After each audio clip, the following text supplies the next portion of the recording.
Hey everybody, Streamception.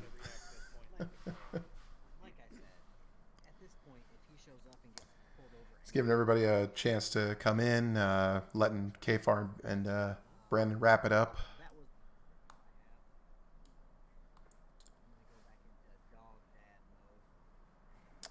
Let's see, don't tell me the chat box isn't working again. Come on. It worked last time.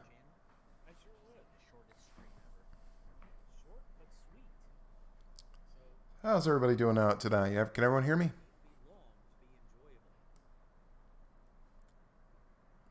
Hey, Judy, you got this?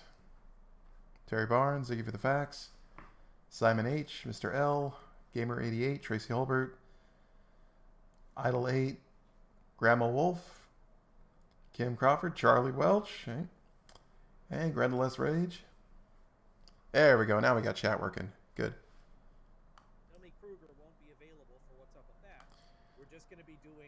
Just catching the end of KFAR's stream. 7/6 Central, and join us as we point and laugh at stupid. And remember, the best way to be is B squared. Okay. Yeah, this is like the shortest one by like hours that I've ever done. By the way, if you guys aren't subbed to B Square or to KFAR, be sure to pay them a visit.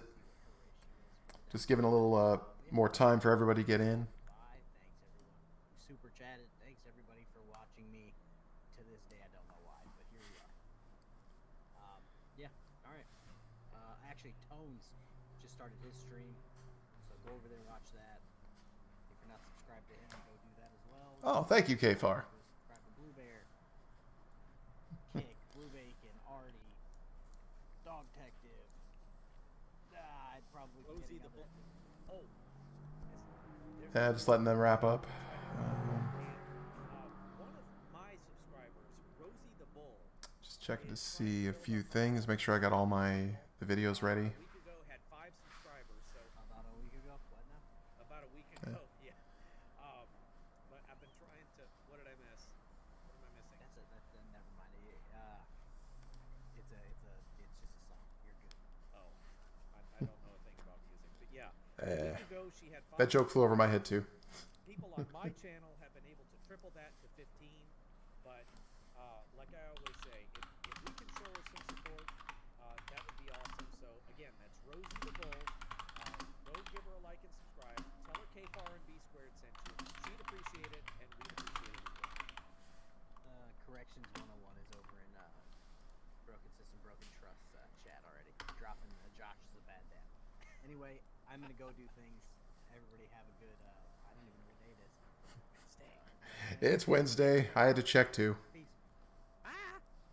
Bye. Yeah, if you're not subbed to those two, definitely recommend them. They're a hoot. So welcome everybody. So I'm basically testing my Streamlabs setup. So that's pretty much the purpose of tonight. But we're also going to be watching something now. A quick shout out to Van Balian because he did share a video about this guy. So a little bit of a background. We basically have a soft sit running for the office of sheriff. Now that alone already piqued my interest because that's got to be the silliest thing possible. But he covered the fact that he had outstanding warrants and after a debate he was arrested, which is also hilarious. Well, as interesting as that all was, and I definitely encourage you to go check out his channel and that video for the arrest portion of it, I wanted to actually find out what was the debate like? Like what questions was this guy asked and what did he answer with them? And that's what we're going to be doing here. It was Facebook video, so I had to download it and set it up like this. So hopefully everyone can hear it. And we're going to dive right in. So like I said, it's not Brooks's trial, you've but been selected to open up the festivities this evening. Thank you. All right. figured something different. Thank you all for being here. There's a general feeling in this country that police have gotten a little too powerful, a little too heavy-handed, and a little too militaristic. Alternatively, I live by the principles of peace and nonviolence. The sheriff is the peace officer. Peace officer. I've spent a lot of time studying law and I understand where our government has overstepped its authority. Yeah, I'm pretty sure spending about maybe an hour on YouTube and Facebook groups reading soft rhetoric does not constitute as studying law. I'm no expert on the matter, but I think most people can agree. From what the Constitution intended. The current system uses force in the form of violence and intimidation to effect compliance. I know a woman in this county who was pulled over for a traffic violation, and now she's facing 30 felony charges, all because she had the audacity to question the legitimacy and authority of our court system. Citation needed? Sorry, I don't have the clip, but yeah, if someone got that many felony charges, they probably had other things in their car, that they were probably in possession of something or resisting arrest. I mean, it could be any number of reasons, but a traffic stop only turns into felony arrest if shit goes down. I've been injured myself by Avon police who towed my car without a warrant. We have the Constitution for a reason. The rules are actually really simple and straightforward. Law enforcement officers need a warrant in order to seize somebody's property. And there's no accountability for these people in our justice system who perpetuate lawlessness using violence and intimidation against peaceful, nonviolent people. I'm standing here and saying this is not right. Our justice system is running roughshod over the people. As a community, we need to take a fresh look at our justice system and the way we do things, because our society becomes stagnant if we refuse to question the validity of the things we are doing. So I'm here trying to open the discussions about why we do the things the way we do them, because I know we can do them a lot better. I want to make Paul, Eagle County... your 90 seconds are up. No, is it 2 minutes? For 2 minutes. You 2 minutes. I want to make Eagle County the safest county in the state. As sheriff, I will never use violence against peaceful, Hey, Paul, your 2 minutes. nonviolent Your people. 2 minutes is up. Thank you. My James? opponent and the system he represents will. Thank you, Paul. Yeah. Appreciate it. James. All right, I'll just stop right there after that. So I got Ziggy for the facts for $5. Bob Marley style. I ran for sheriff, but I didn't take care of court cases, you see. That's a good one. I have alerts set up here, but for some reason it's not working. Or maybe it will. I think the chat has to catch up. Let's see what happens here. Well done. There. Now go and fez yourself. Hey, it works. Yep, finally got that to work. Last stream I had, I did gaming, and to be fair, there were no super chats during that one. But yeah. Forgiven Jerry. Thank you. Welcome to Thinkers. Glad that works too. All right. Now I should point out that I do have other alerts. So hopefully we get to discover them all together as time goes on. I only go up to a certain level, but I'm a long ways away from having a jump scare like Artie. Maybe someday. All right, so we've got to hear this guy's argument. So clearly he's someone who he doesn't like what law enforcement's been doing. Hey, welcome, J-Car. So he doesn't like how law enforcement has responded to him in particular. So I will give credit where it's due. He wants to change the system because he doesn't agree with it. Fair enough. I mean, I actually would say, yeah, do it through the proper channels. The problem is this is a guy who probably is way out of his league and has very, how should I put it, unrealistic goals. Let's put it that way. I mean, this guy has no law enforcement experience, no political experience. I mean, he has no experience at all. So let's hear what the incumbent sheriff has to say. Good evening, everyone, and thank you for being here. I appreciate everyone coming out tonight. So, as Tony said, I am Sheriff James Van Beek, and I'm here to ask for everyone's vote because I want to be your sheriff again. For those of you who don't know me, been at the sheriff's office. I started up here in law enforcement in 1980. Oh, forgiven Jerry. Yes, I'm very sorry about that. There was a message. Has it been 2 months already? Hashtag one favorite or something. Oh, thank you for that. Sorry about that. I had to pull up something else to read it. Like I said, I'm just getting Streamlabs working. But let me hang on a second. I'm doing a little behind the scenes work here to make sure. There it is. Now I can actually see the full chat with all the notifications. All right, let's resume here. 1989. Got a lot of experience all over the world, but I'm not going to go through all of that. Since I've taken office in 2014, there's been a dramatic change within the Sheriff's Office, and we've grown, and I'm proud of the record that we've set, and I'm proud of the team that we have here at the Eagle County Sheriff's Office and so on, because we do have a focus on, first and foremost, educating the community, working with the community, building bridges within the community, and if necessary, we will enforce the law. You know, I've been extremely proud of everything that we've accomplished. We've built bridges dealing with mental health and the mental health crisis within Eagle County. We built bridges within the different communities and the different cultures within this community, and we've moved forward.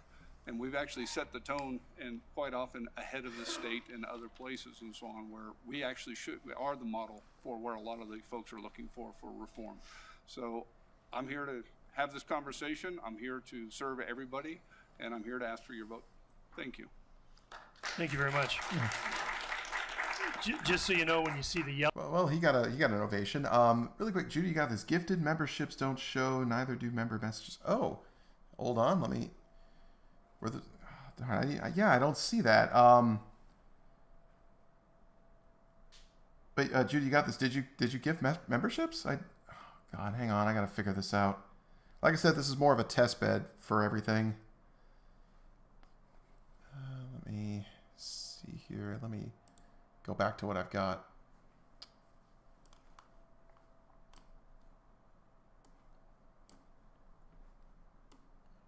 Sorry, stand by. Just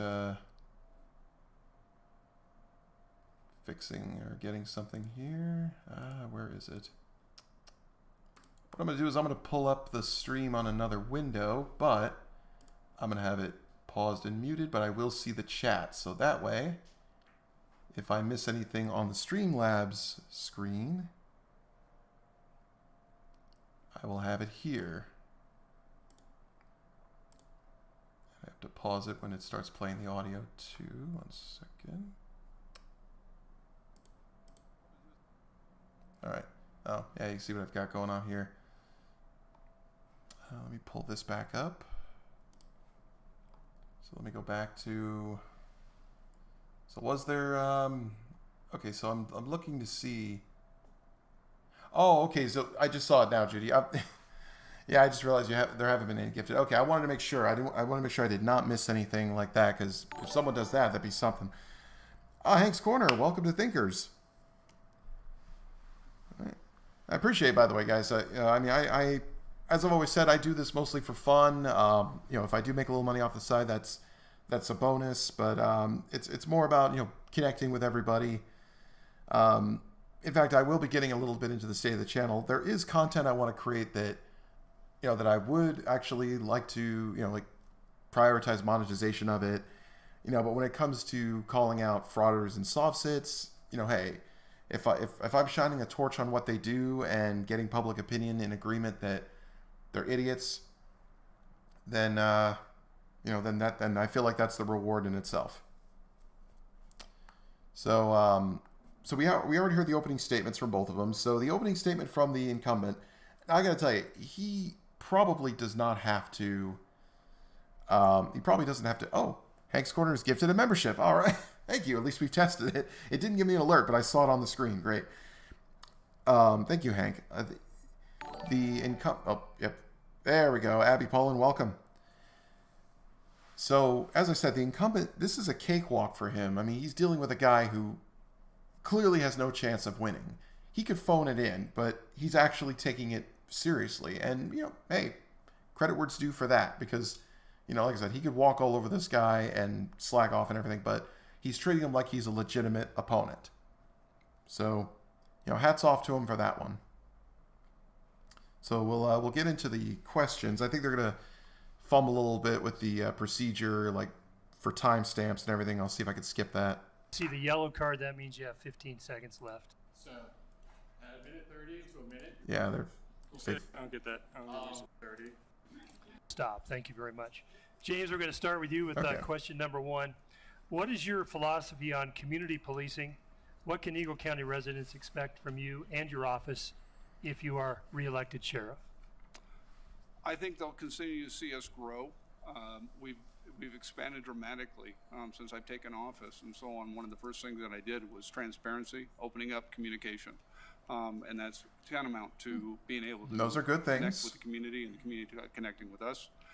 You see my officers out and about every single day, and one of the biggest focuses is just even the last year that we moved to a performance expectation plan for the patrol officers and so on. So then part of that performance expectation plan is actually out making community contacts, having conversations. Even since I've been in office, we've expanded even the school resource officer program.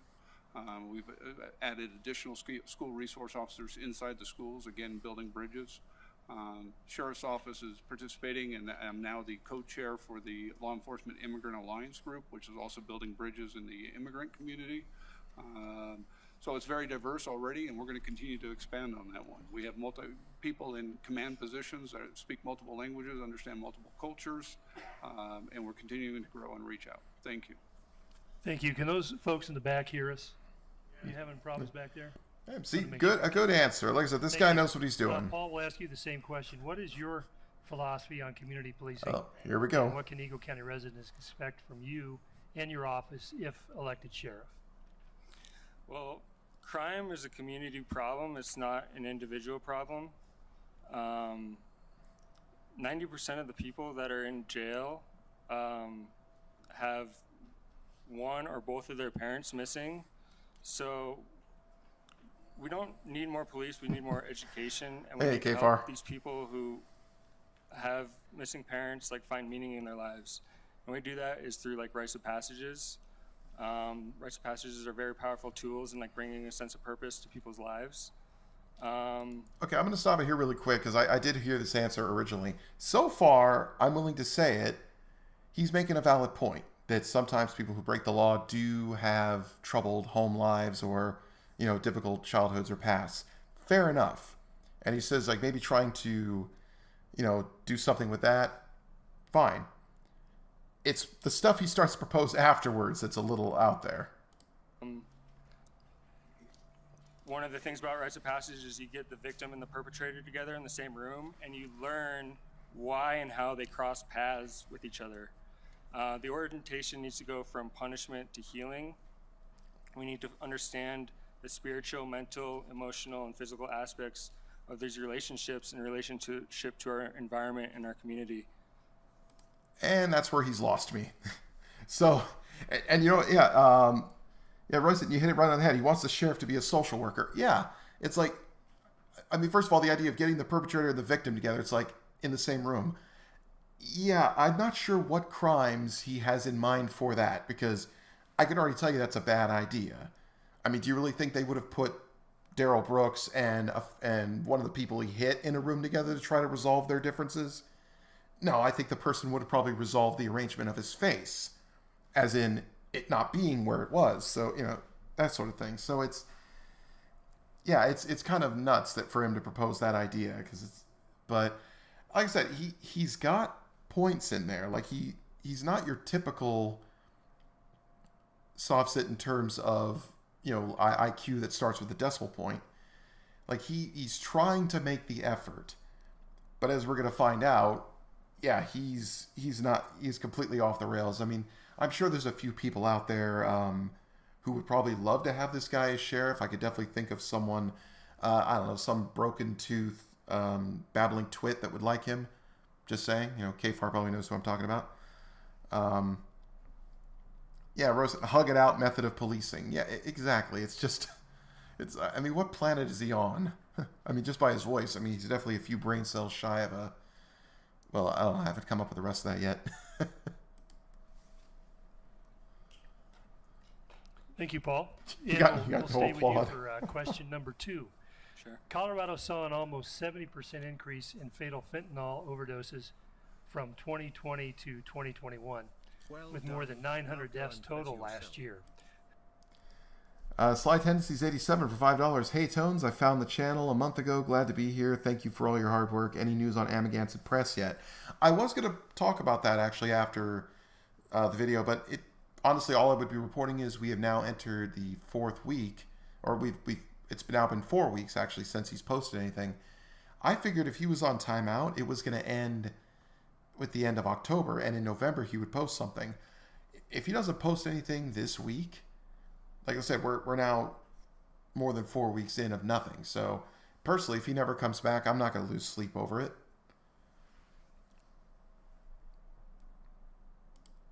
That's according to the Colorado Department of Health and Environment. With the recent passage of the Fentanyl Accountability and Prevention Bill in Colorado, do you think that the increased criminal penalties related to fentanyl will have a positive impact on the number of fentanyl-related overdoses?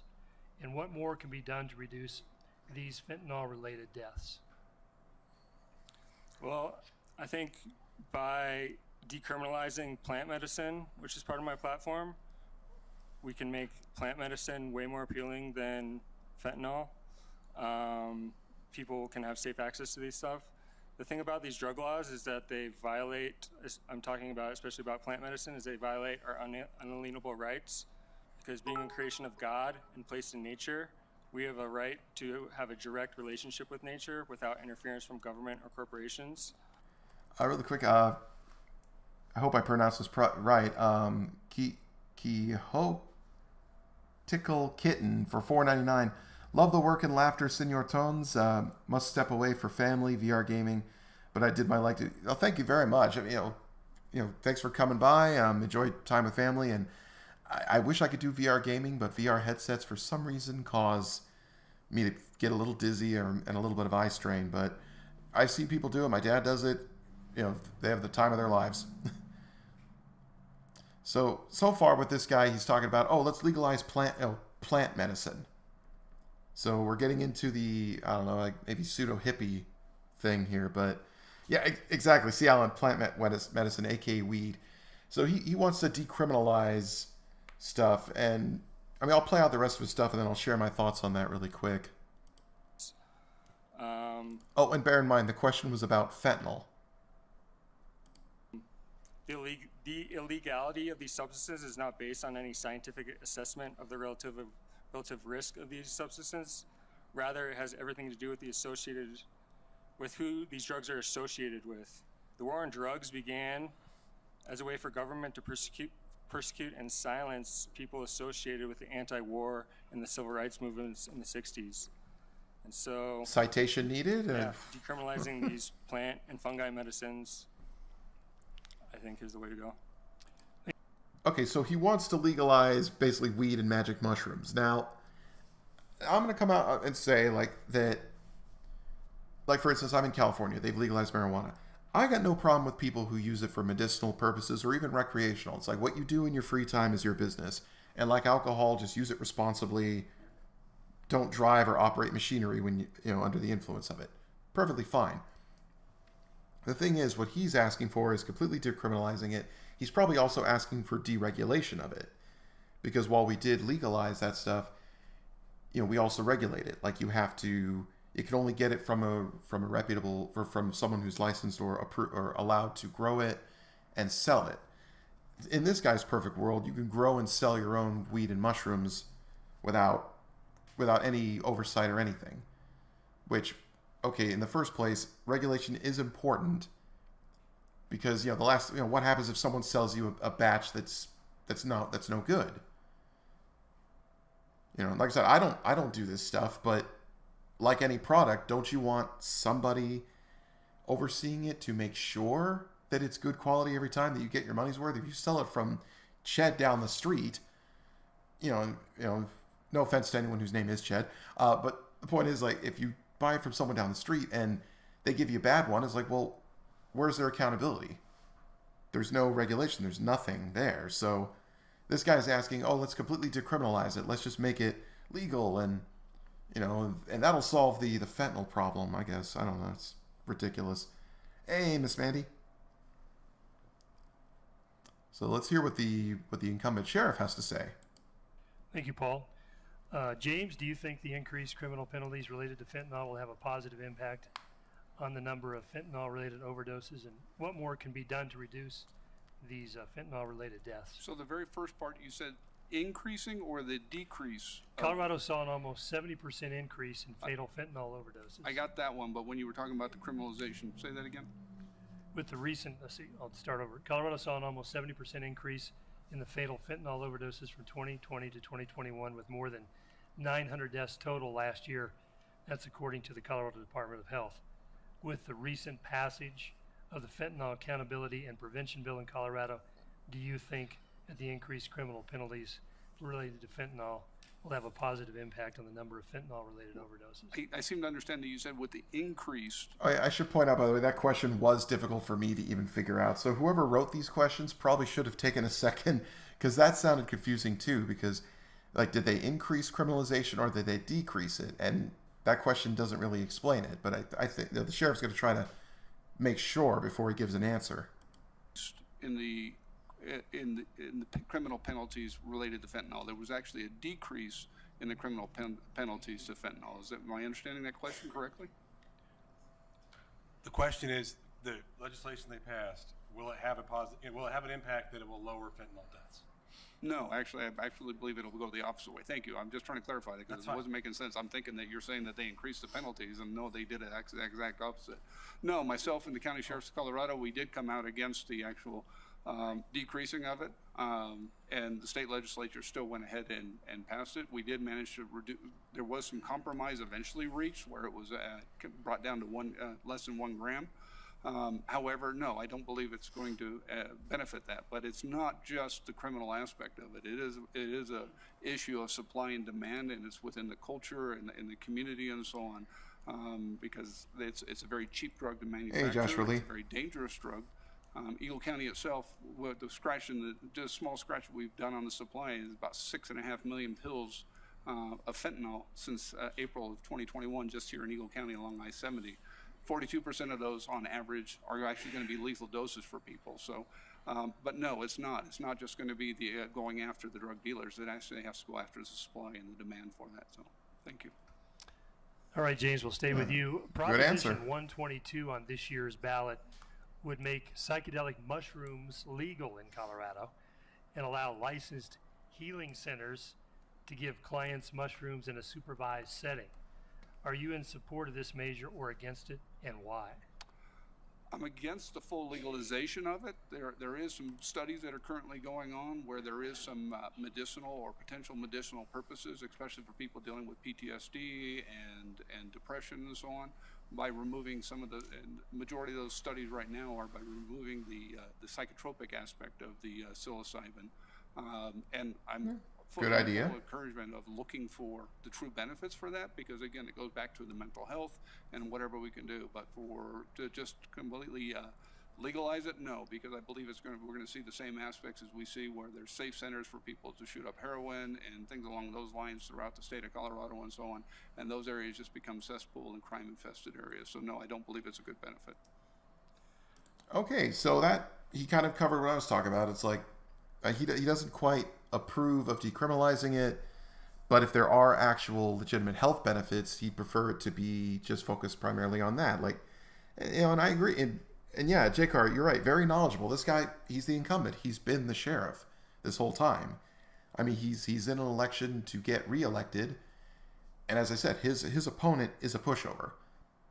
Easily, like he's got this in the bag. He's going to win, but he's still willing to answer these questions thoroughly. He came prepared. And yeah, like there are benefits to some of these drugs, but like I said, I'd rather people who need them get them from licensed medical professionals, and it's been treated in a manner that the psychotropic element's been removed and only the health benefits remain. I'd rather see that happen. Just getting mushrooms from somebody just because they tell you, oh, this will make you feel better, but instead it makes you flip out. I feel like that's not beneficial at all. Paul, Proposition 122 on this year's ballot would make psychedelic mushrooms legal in Colorado and allow licensed healing centers to give clients. So let's see what he's got to say about this. Setting. Are you in support of this measure or against it, and why? I'm against it. Legalization and decriminalization for these things is coming, whether we like it or not. But the people who are pushing this, the new approach pack, I'm sure we all seen the commercials with the veteran doing the therapy, but this organization is funded by Monsanto, and conspiracy theory time. So I don't think we should make the same mistake we made with cannabis. Monsanto is growing cannabis with toxic chemicals, and this is the reason why young people are having psychiatric disorders with these medicines. So it's not because cannabis is in and of itself dangerous, it's the toxic chemicals they're using. If we allow corporations like Monsanto to grow mushrooms for us, the results will be disastrous, especially for our youth. The freedom to cultivate and share these medicines locally for the decriminalization model leads to safer access to these medicines and allows people to have a direct relationship with nature without interference from government or corporations. Thanks, Paul. We'll continue. And like I said, that's what he wants. He wants people to be able to get their mushrooms and their weed from just anybody off the street. Like, I mean, this is a guy running for sheriff, and this is pretty much what he said he wants. Like, oh, I want no government involvement in how I get my drugs. Oh, and I want me getting, having drugs to be not a crime. It's like it's the silliest fantasy he could possibly be pushing for.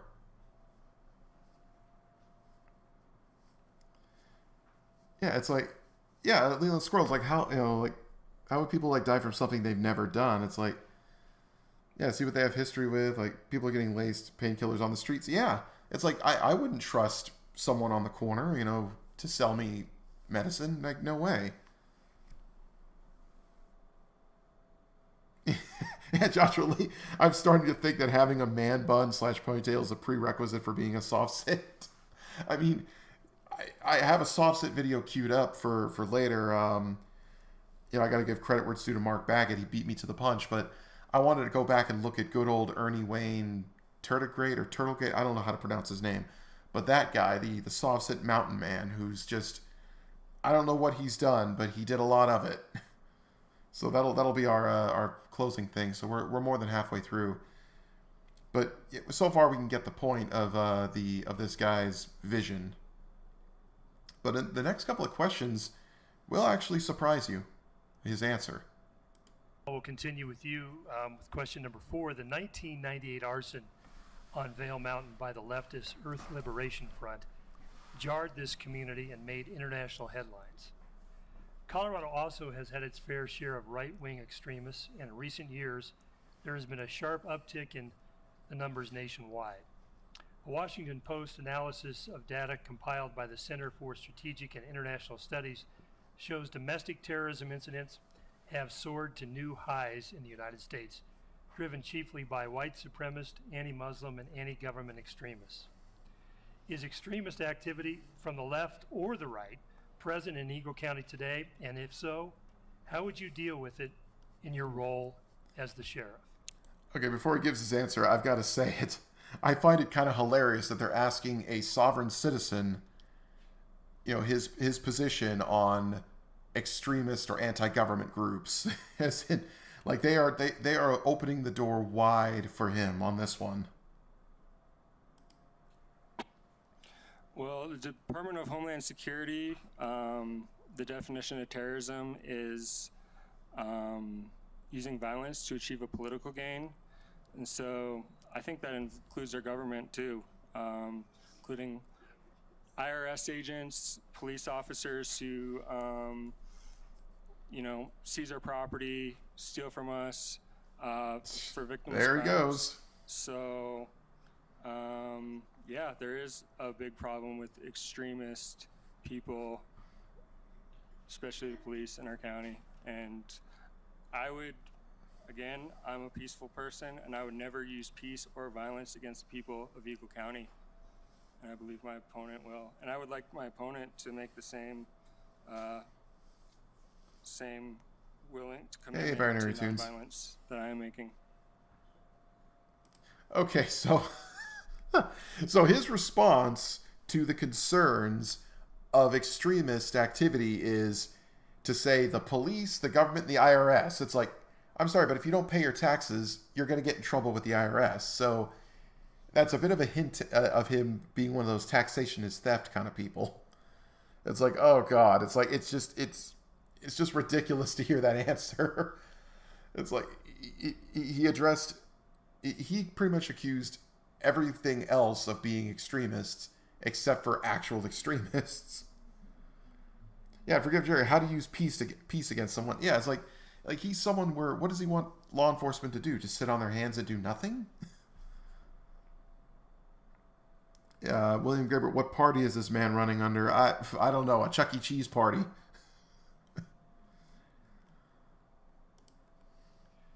James, you want to repeat the question? Please. Okay.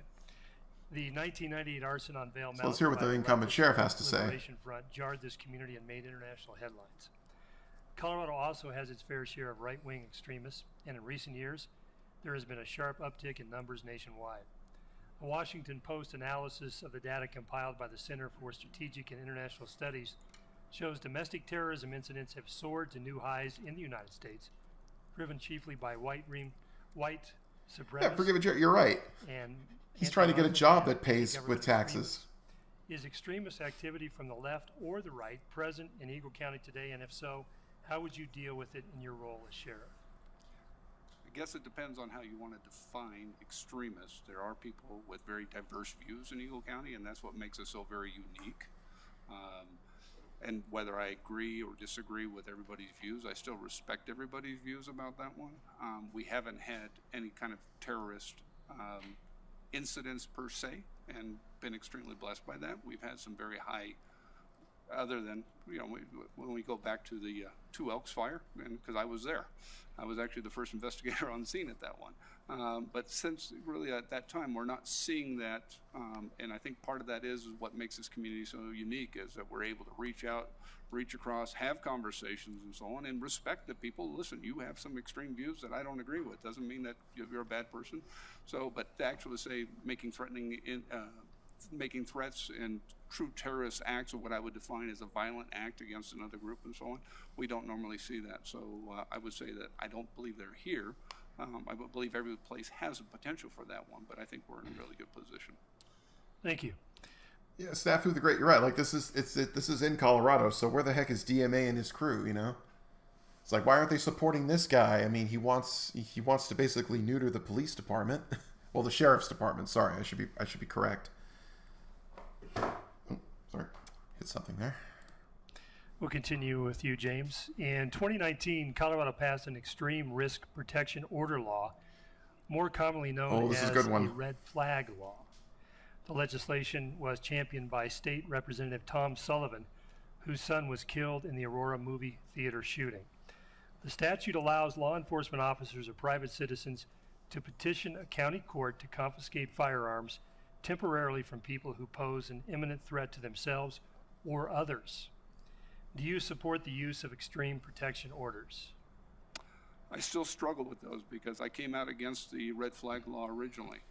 Primarily the main reason I came out against the red flag law is that it was purported originally to be for those who are suffering from mental illness, and that they were going to increase the mental health services, because I have a serious issue walking in, infringing on somebody's rights, taking these things away without actually having to go to court and being charged criminally with these things, and then not being able to provide them services. Now, Eagle County's come a long way, and we've provided a lot more mental health services, but in the time frame that the law provides, I still have a real struggle with that. I do understand the concern and the need for someone who is having serious mental health breakdown and so on, and to protect the public. But to date, I've never enforced one. To date, I've never pushed one through. I guess in some ways you could say we're kind of blessed because there's only been a few that have been enacted here in Eagle County, and that we haven't been put to that spot. So I have to make those decisions, but it's going to be extreme risk for my officers and everything else, and what's the true benefit on that one without being able to take care of the people afterwards. Thanks, James. Paul? Okay, so before we get to Paul's answer, that surprised me. It's like you have the sheriff who actually he's actually opposed to red flag laws. I mean, most people who are against, I don't want to get too political, but people who are against gun control laws, they're the kind of people who are like, Like, they think law enforcement's 100% on board with it. He's not, which surprised me. Oh. If nobody pays taxes, how are roads, sewers, or other utilities maintained? They just want all the benefits of civilized society with none of the responsibilities. Also, screw Flanders. Thank you, 90s Nostalgia Nerd, for $10. And thank you, Fezzington. Yes, Fezzington now reads Super Chats. So, yep, you were the first to discover that one. Congratulations. Thank you again, by the way, for $10. And yeah, you're right. Like, he's if nobody pays taxes, we don't get any of that stuff. Like, there was a great, God, it was something shared on Twitter. I think it was, narcissists want all the powers of a king, but all the responsibilities of a toddler. Like, it's just ridiculous, you know, that, like, they want all the benefits and privileges, but none of the responsibilities or obligations. So now let's find out what is the soft sit's position on red flag laws. Paul, in 2019, Colorado passed an extreme risk protection order law, more commonly known as a red flag law. The legislation was championed by State Rep. Tom Sullivan, whose son was killed in the Aurora movie theater shooting. The statute allows law enforcement officers or private citizens to petition a county court to confiscate firearms temporarily from people who pose an imminent threat to themselves or others. Do you support the use of extreme risk protection orders? I cannot confirm nor deny that, Leyland Squirrels. I mean, I think if there's people threatening violence on other people in our community, that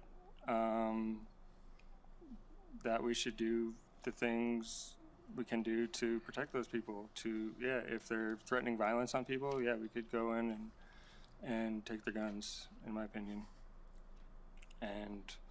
But also, I mean, we need to get people the help they need, like better mental health services, and I definitely support peaceful people owning firearms, because I understand why the Second Amendment exists within our Constitution. That's to protect us from overreaching government and overzealous government officials. Thank you. Okay, so that answer completely threw me off when I first heard it. I'm thinking, like, I mean, obviously you had to slip in there. Oh well, the government's overreaching, the government's bad, all that stuff. But the fact that he actually supports the idea, like, you'd think a soft sit would be 100%. No, shall not be infringed means shall not be infringed. No gun control laws at all. For him to say, I actually support these, it's like, really? That completely surprised me then. Now, I don't know if he says he supports it on the sole basis that his opponent doesn't support it, so he figures he has to swing the opposite. But I just thought it was hilarious. It's like you have a sovereign citizen who actually approves of laws that go against Second Amendment. And yeah, Aussie taxes pay for mental health services. Like I said, I will agree with him that mental health services could use a boost. Like he's actually got some good points in there. Granted, he doesn't have a snowball's chance in hell of winning this election, but like, he didn't just show up, frauditor style to just say whatever the heck he wanted to and just think he's correct. Exlaxius, thank you for joining Thinkers. Oh, sorry. Oh no, you've been a member for 2 months. Now I see it. Is there okay, there was no message attached. Good, I just want to be sure of that. All right, so let's continue on here. I think there's one more question after, or at least one or two more questions. Paul, this question is for you. Efforts to defund the police have popped up in recent years across the country. Oh, this should be Here in interesting. Eagle County, we have redirected resources and funding in certain instances by eliminating police transport of people having mental health crises and having... Hank's Corner for $5. Imagine Bugs Bunny standing behind this guy with a sign with a screw and a baseball. Yes. Yeah, he's definitely a screwball. Oh, Mary Taylor, did that guy bring a bottle of wine? Actually, I think that's a water container, actually. I've seen those before. Mitchell Oates, the problem with red flag laws in some states is that the way they are written, it was too easy for a disgruntled neighbor or relative to file a false complaint against someone. I agree. I do agree. I feel like there needs to be a lot more established before they make the decision to take someone's firearms. Personally, I feel like the process really should be more about when they initially acquire them. Like, as long as you don't have an established history of mental issues, you should be free to, possess a firearm. Now, I feel like as part of the renewal process for your license to have one, maybe that should also involve it, meaning that, they check just to see have you had any recent mental health problems or whatever, and if it shows that you have, then they won't renew it and you can't keep your guns. Fair enough, but like just anyone just randomly reporting you and getting your guns taken away just on that basis alone, I don't agree with it.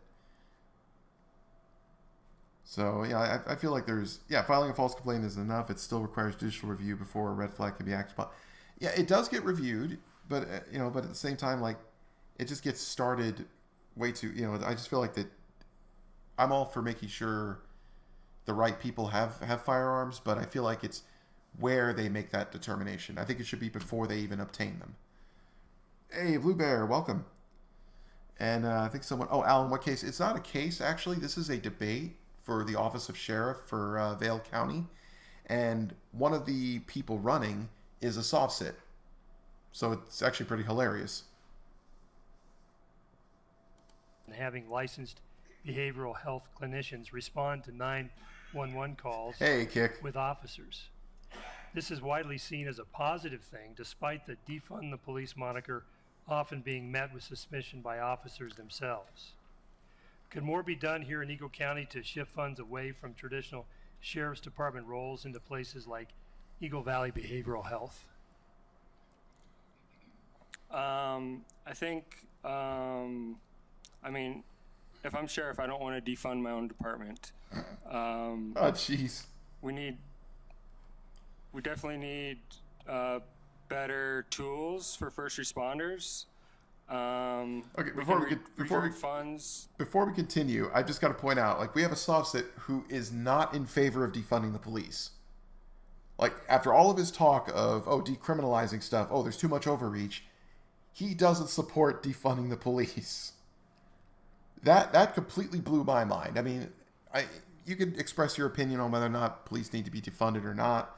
But the point is, you think the one guy who would definitely be in favor of it, he says he's not, which I think is funny as hell. Kick is still here. KFAR's still here. I am still trying to work out how to get guests on this setup. There is supposedly a tool for it, but it's not working. In the future, if I could plan better, I definitely love to have you guys on. So let's finish out his answer. To better mental health things for first responders, to debrief and deal with trauma. First responders need more maintenance time. They need more time to unplug from the job and to reset their nervous system. There's so many things we can offer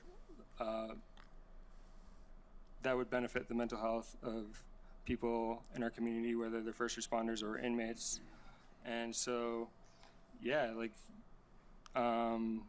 redirecting funds. We don't, like I said earlier, we don't need more police. We need better education and better mental health. Okay, so a lot to unpack in that answer.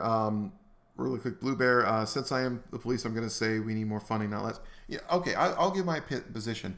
I believe police funding is fine where it is, neither decrease nor increase. I say increase it in places where law enforcement is struggling to get things done. Like if response time is too short, they need to recruit more officers. Situations involving where if crime is getting really bad and they're under equipped, by all means, give them what they need. This guy's position, it's weird. It's like he's trying to play two different things at once, because at first it sounds like he's saying, don't defund the department. But it's just better train the officers, which is not a bad point. And yeah, Kfar, I didn't hate his answer. Yeah, I didn't hate it either at first. It's like, it makes sense. Like, yeah, train the officers more, but he also says, oh, I don't want more police.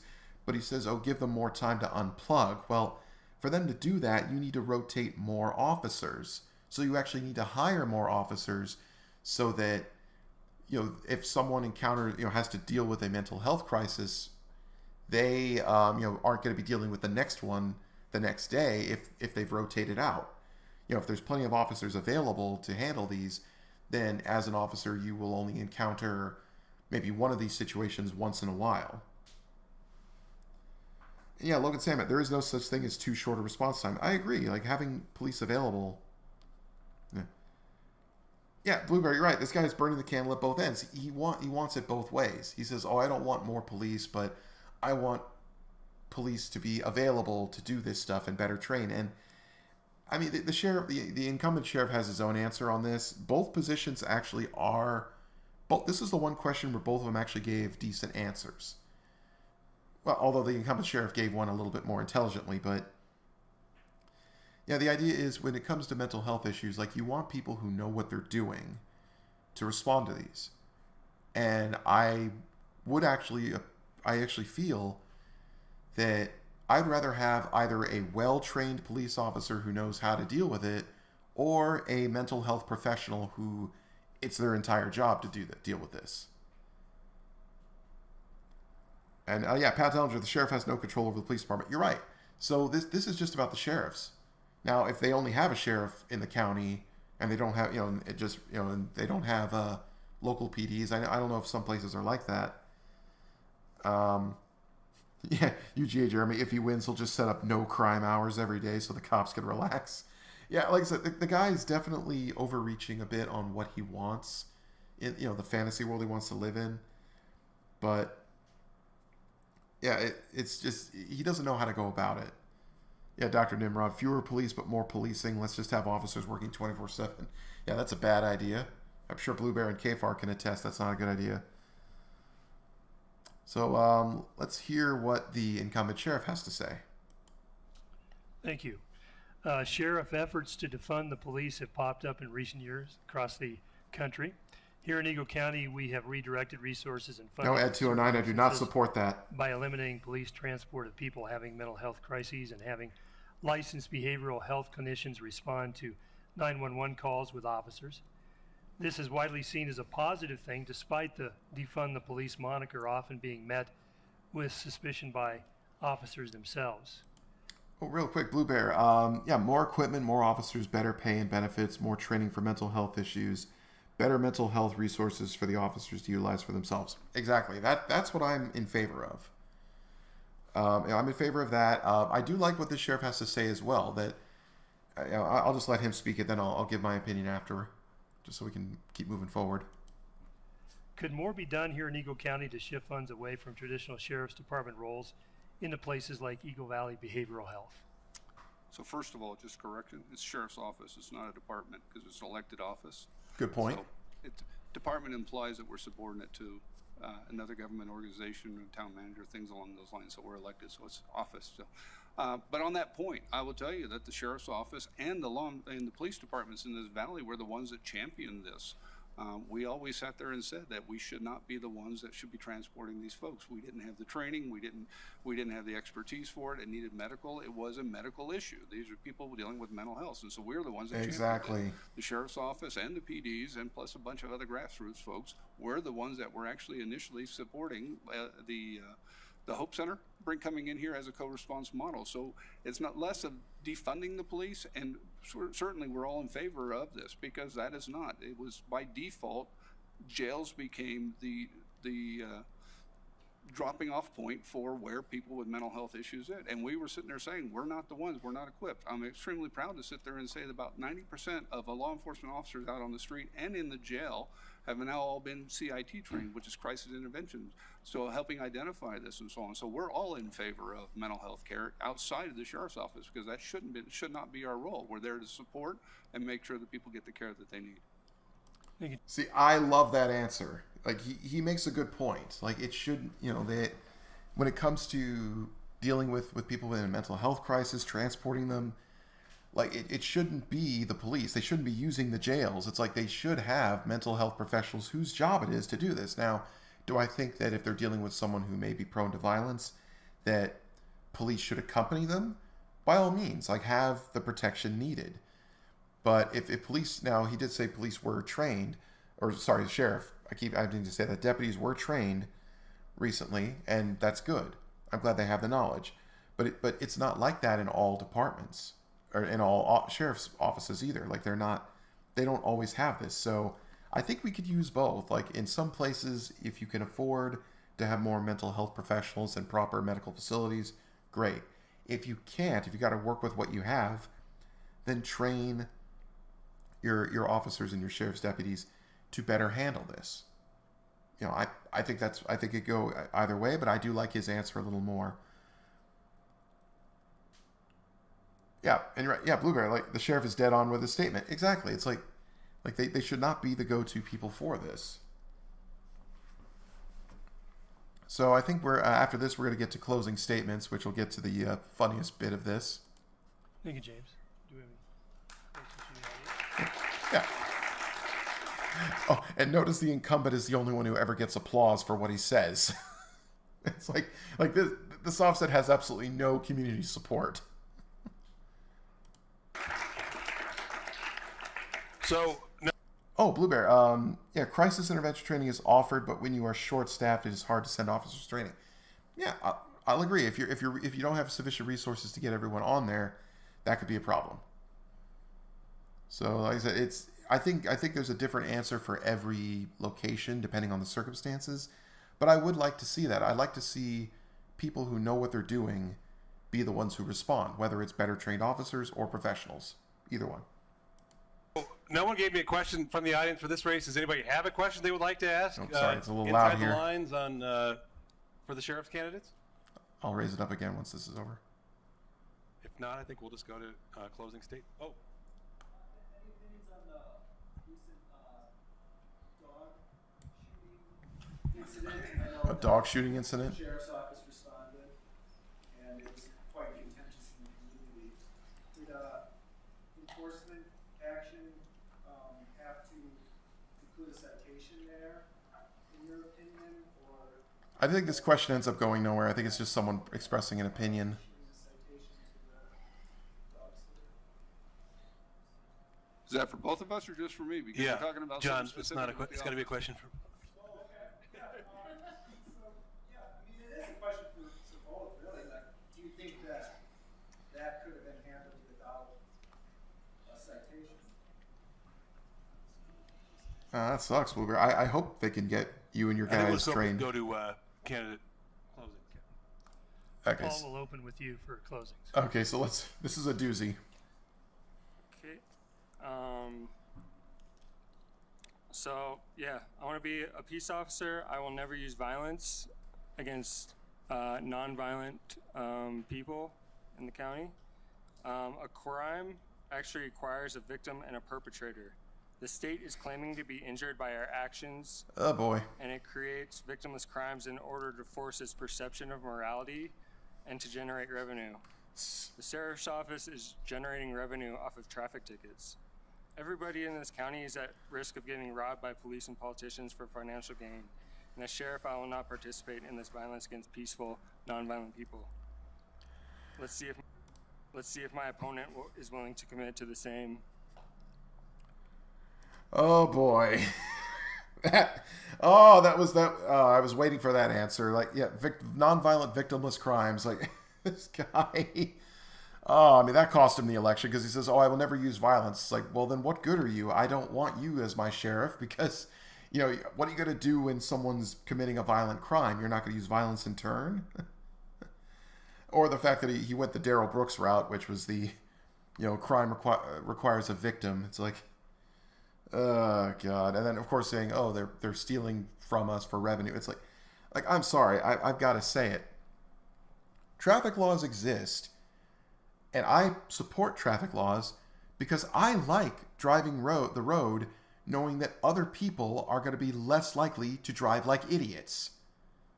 Okay, that's the point. Like, if there's no potential consequence for driving like an idiot, then people are going to do it more often. So, yeah, I'm fully happy with that. If there's fines, well, if you can't afford the fine and you don't want your money taken away, then don't drive like an idiot. Like, obey the traffic laws. It's really not that hard. But apparently for some people it is. You know, as I said, some broken smile babbling twits don't understand that. Okay, for our damn road pirates. On that note, I should point out, there will be road pirates because I remember seeing an ad, I guess Domino's wants to have autonomous vehicles doing the delivery. And I'm thinking, I'm sorry, but I'm already seeing road pirates for that. You know, you get a van, you drive alongside, you know, guys, you know, bandanas like cutlasses and stuff, crowbars, they crack open the side of it, steal the pizza. It's like that will be the age of real road pirates. It's going to be Mad Max out there when they start doing that. I mean, if they want road pirates, I mean, maybe police should mount cannons on the sides of their patrol vehicles, so if they don't pull over, they'll just broadside you. So let's hear what the sheriff has to say, because this was the one that made it great. Oh yeah, forgive Jerry. Yeah, the tickets are so expensive for school zones. Like, I bet that has to many lives saved. Yeah, like, people are less likely to speed through a school zone because the fine of doing so is higher. So therefore, fewer people speeding through school zones to possibly hit kids. And some more. Sheriff Van Beek, your closing. Okay. You know, again, I want to thank everyone for coming out tonight and for being here. This is critical. Yeah, I love dual miniguns too. I'm the candidate with the experience. I've got the experience. I've got the proven track record. I've got a fantastic team that I've assembled at the sheriff's office, and you know, because of them, they also make me look good. And I'm extremely proud of all the work that they've done. We're going to continue to grow. And I'm the only candidate that's sitting here in front of you tonight that doesn't have outstanding warrants for his arrest. And so I wanted to there it that is as well. But I am here to work with everybody. I'm here to grow. I'm here to learn, and I want your vote, and I ask for your vote come November 8th. So thank you very much. Oh, that was a mic drop.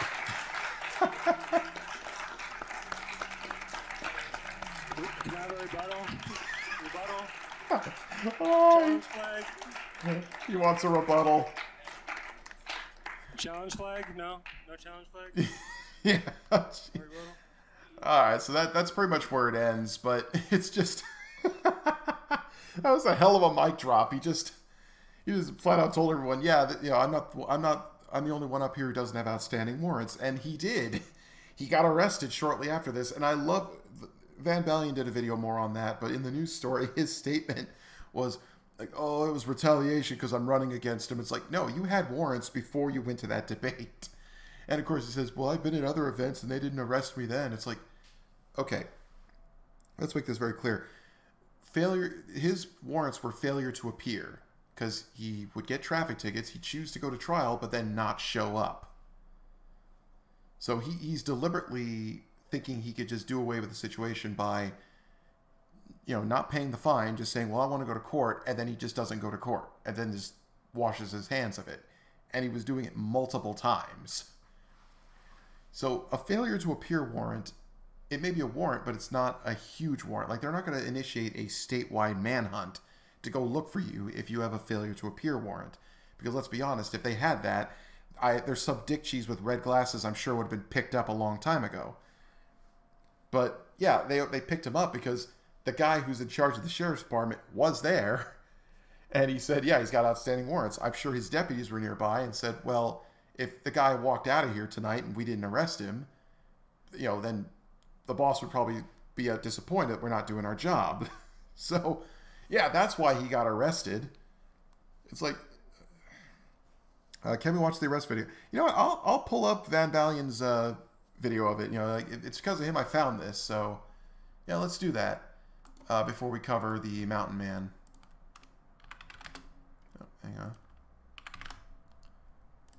So let's see. Yeah, here it is. So let's. Really clear. Paul Oh. Just new video shows a man running for sheriff in Ingle County getting placed in handcuffs just moments after debating his opponent. Paul Agneberg will be on the ballot next month against incumbent Republican Sheriff James Van Beek. Pretty sure he ain't going to win. He's calling his arrest on outstanding warrants for traffic violations invalid and a political stunt. This evening, he talked with Denver 7's CB Cotton. CB? Jacqueline, to be really clear, Paul Agneberg is not your traditional candidate. He doesn't claim a political party, and he believes most systems of government, like courts and policing, are unconstitutional. Between Eagle and Lake counties, he was arrested in 2021 for failing to provide proof of insurance, expired plates, driving without a license, and driving an unregistered vehicle. He filed several motions to dismiss these charges, and then he never showed up for his court hearings. And that's what's led up. And you'll wonder why he got arrested. Cell phone video shared with Denver 7 shows Agneberg being arrested Wednesday night after a debate with the incumbent sheriff, James Van Beek. The Eagle County Sheriff's Office released a statement Friday saying ranking law enforcement officials were made aware of the active warrants for Agneberg's arrest prior to the debate. The statement goes on to say Agneberg was informed too. Agneberg was released on a PR bond Thursday, but now he's calling his arrest invalid because he says when he was taken into custody, he wasn't provided with a copy of the warrant signed by a judge. Agneberg calls his arrest a political stunt, saying he's campaigned at events where sheriff's deputies have been present. Tonight, he wants to know why police waited until after his debate with Sheriff Van Beek to arrest him. The sheriff's closing statements at the debate were, and I'm the only candidate up here that doesn't have 2 outstanding warrants. Well, then maybe you shouldn't have outstanding warrants, idiot. Political ploy to make me look bad. I asked for a warrant with a valid signature, and it didn't have it. The undersheriff, one of the arresting officers, said that. I'm sorry, he's saying that, but what's that on the screen? but like I says, oh, it's a political stunt. I seriously doubt that the sheriff who's running for re-election feels like he's threatened at all by this guy. Like he does not think he's gonna. Like I don't think this is gonna be a close call for the election. They would provide it when I got there, and I said, no, you got to provide it now. And when I arrived at the jail, they didn't provide it. And so if I had a warrant, I didn't know about it. There are several opportunities for them to tell me I had a warrant. No one ever said anything at any of these events. We reached out to the Eagle County Sheriff's Office, who says Agneberg was shown a computer printout that stated the warrant was active and confirmed when he was taken into custody. The Sheriff's Office says Agneberg was shown the original warrant with a judge's signature when the courts were open the next day. We've also asked them why Agneberg wasn't arrested before Wednesday night, and we're still waiting to hear back. In the newsroom, I'm CB Cotton, Denver 7. Okay, so the rest of it is Van Ballen's coverage of the debate. So yeah, like they showed him like it's his opinion that you need to show it to me. It's like no, they have it. The courts will determine if there was a valid warrant at the time. Okay, that's the problem with soft sits and frauditors. They insist on holding court right there on the curbside, with or at the location during the arrest. It's like no, the courts make the decision if something is valid or not. All right, so, and they presented him with a printout of the warrant, but he says, oh, that's not one signed by the judge. It's like, no, the one signed by the judge is what backs it. Okay, it's not like I have to, we're not on the gold standard anymore, but say we were. If I'm paying for money or for something at the gas station, like I don't have to present the gold bullion in the Federal Reserve that backs the dollar bills in my hand. It's like, no, you see that is something that indicates, yeah, it exists. You have it. It is something valid. So yeah, this guy is so dumb. And yeah, Blueberry, you're right. He made himself look bad by not going to court and having warrants issued for his arrest. And his basis for that is, I find it unconstitutional. And I say this in a lot of frauditor videos. It's not up to you to determine if something's unconstitutional. Only the courts can do that. Show us a ruling or case law or anything that says that it's unconstitutional, and you've got your way. But until you do, sorry, it's constitutional. And Prince Jedi Master, thank you. Tones overthinks it for Sheriff. Unlike this guy, I will acknowledge I don't have law enforcement experience, so I do not consider myself qualified for that position. So that's let's see which one. Oh yeah, this mic drop moment. So yeah, so let's go ahead and take a look at Mr. Ernie Wayne Turdigrade, whatever. I had to play this video because it's absolutely hysterical. What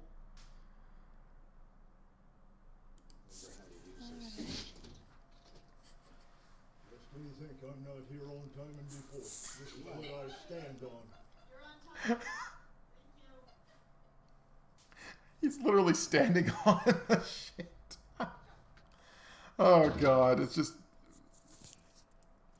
This was a time where soft sits were simpler.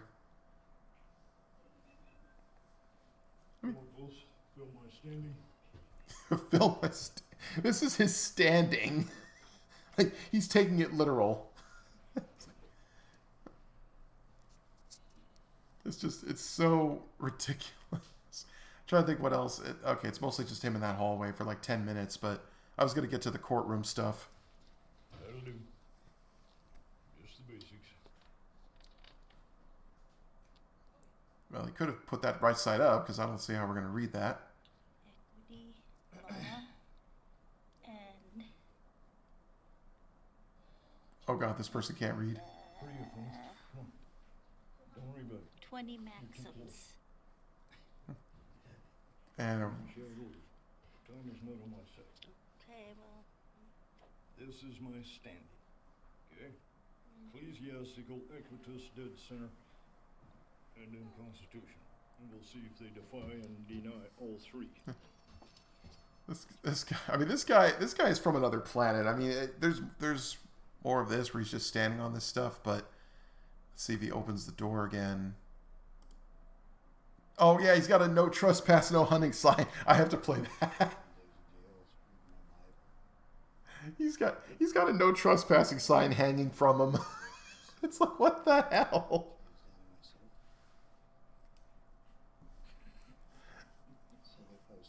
Epiphanes. He probably didn't wear them for this, just because he probably didn't want to get the books and stuff dirty.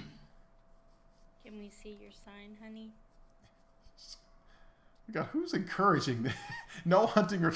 Okay, this I think is kind of hilarious. How would you do any hunting on this guy? I mean, unless it's for lice in that beard of his, but still, it's like it's the most... I feel like he just grabbed the only sign he could get.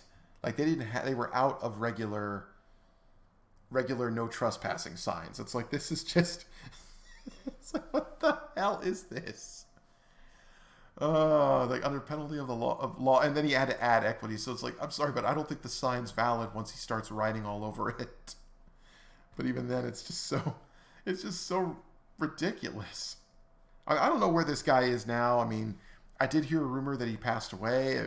You know, which if he is, that's unfortunate. But still, like this guy, like I hope if that is what happened, I hope that he got the help he needed, because this guy clearly has some screws loose. Like, he needs... This is one of those situations where we need well-funded mental professionals.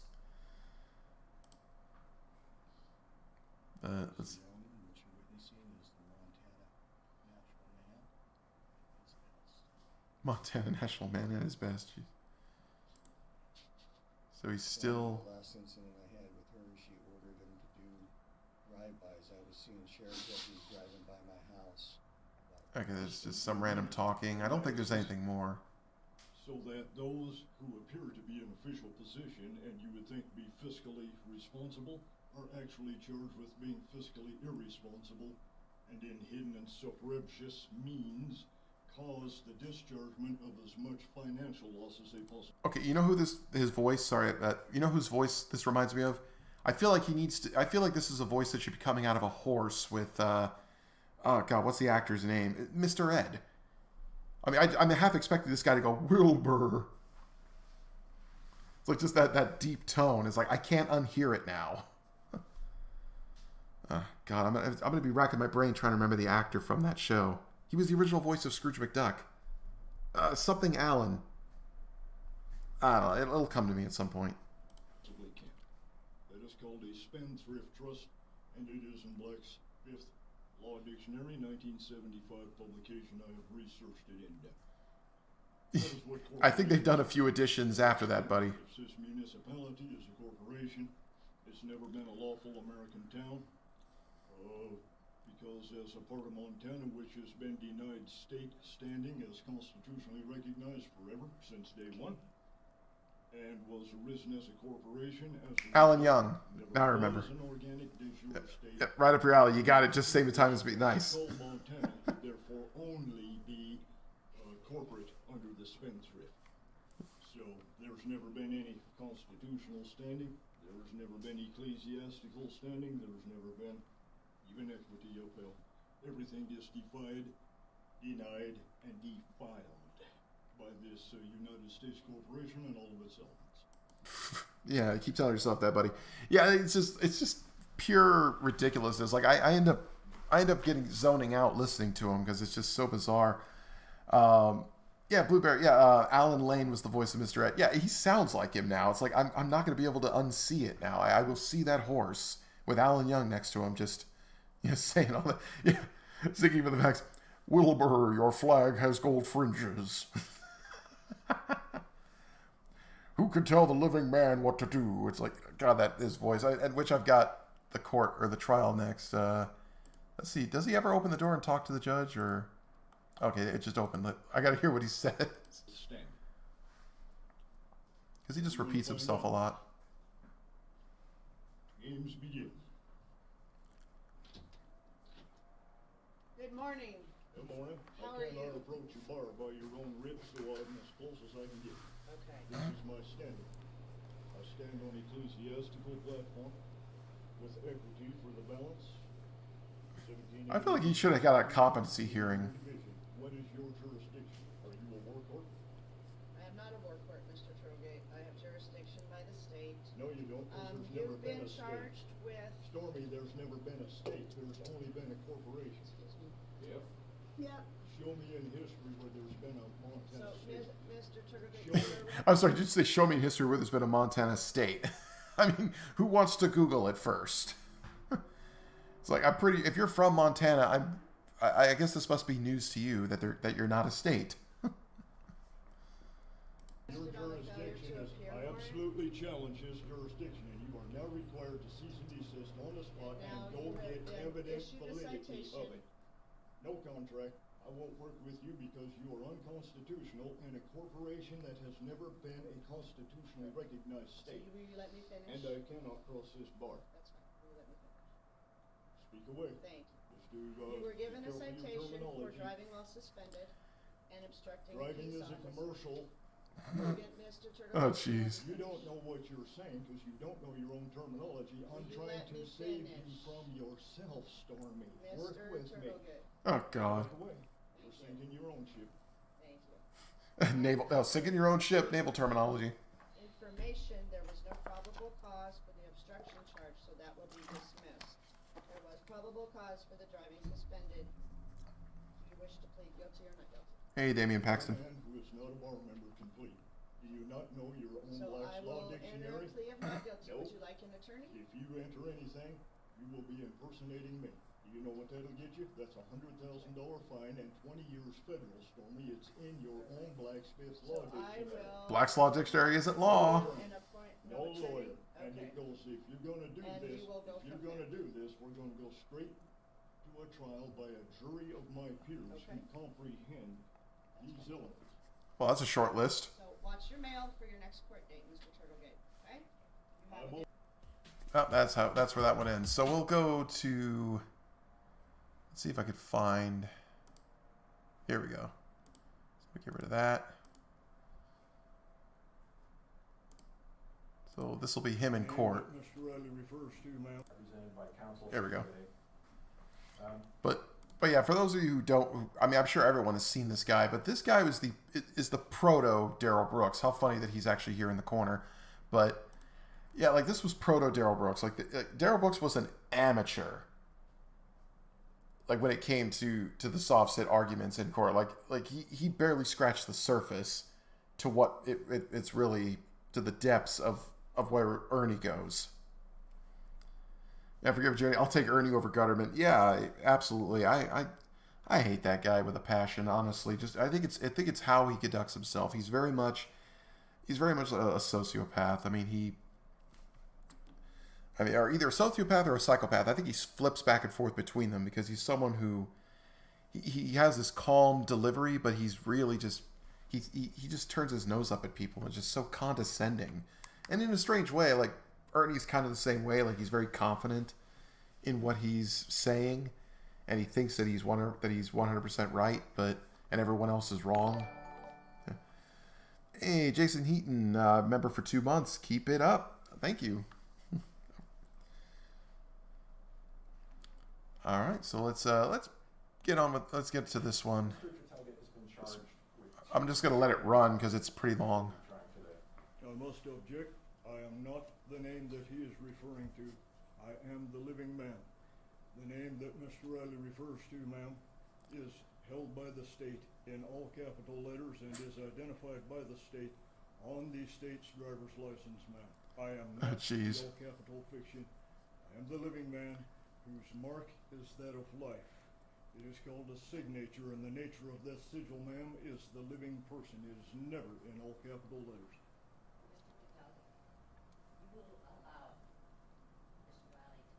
Ma'am, I must object, ma'am. Without proper evidence of oath and bond as required, and I am backed, ma'am, by 20 United States Supreme Court cases to this end. It should have been brought to my hand more than a month ago, and no evidence has been brought forward of any competency of any of this. I have to speak for myself, ma'am. No one here is capable of doing it, and particularly those that are bar or non-bar. They can only speak, ma'am, to the legal. My interest is to forfend my person's living name. Your Honor, this is an improper objection and violation of the motion to eliminate.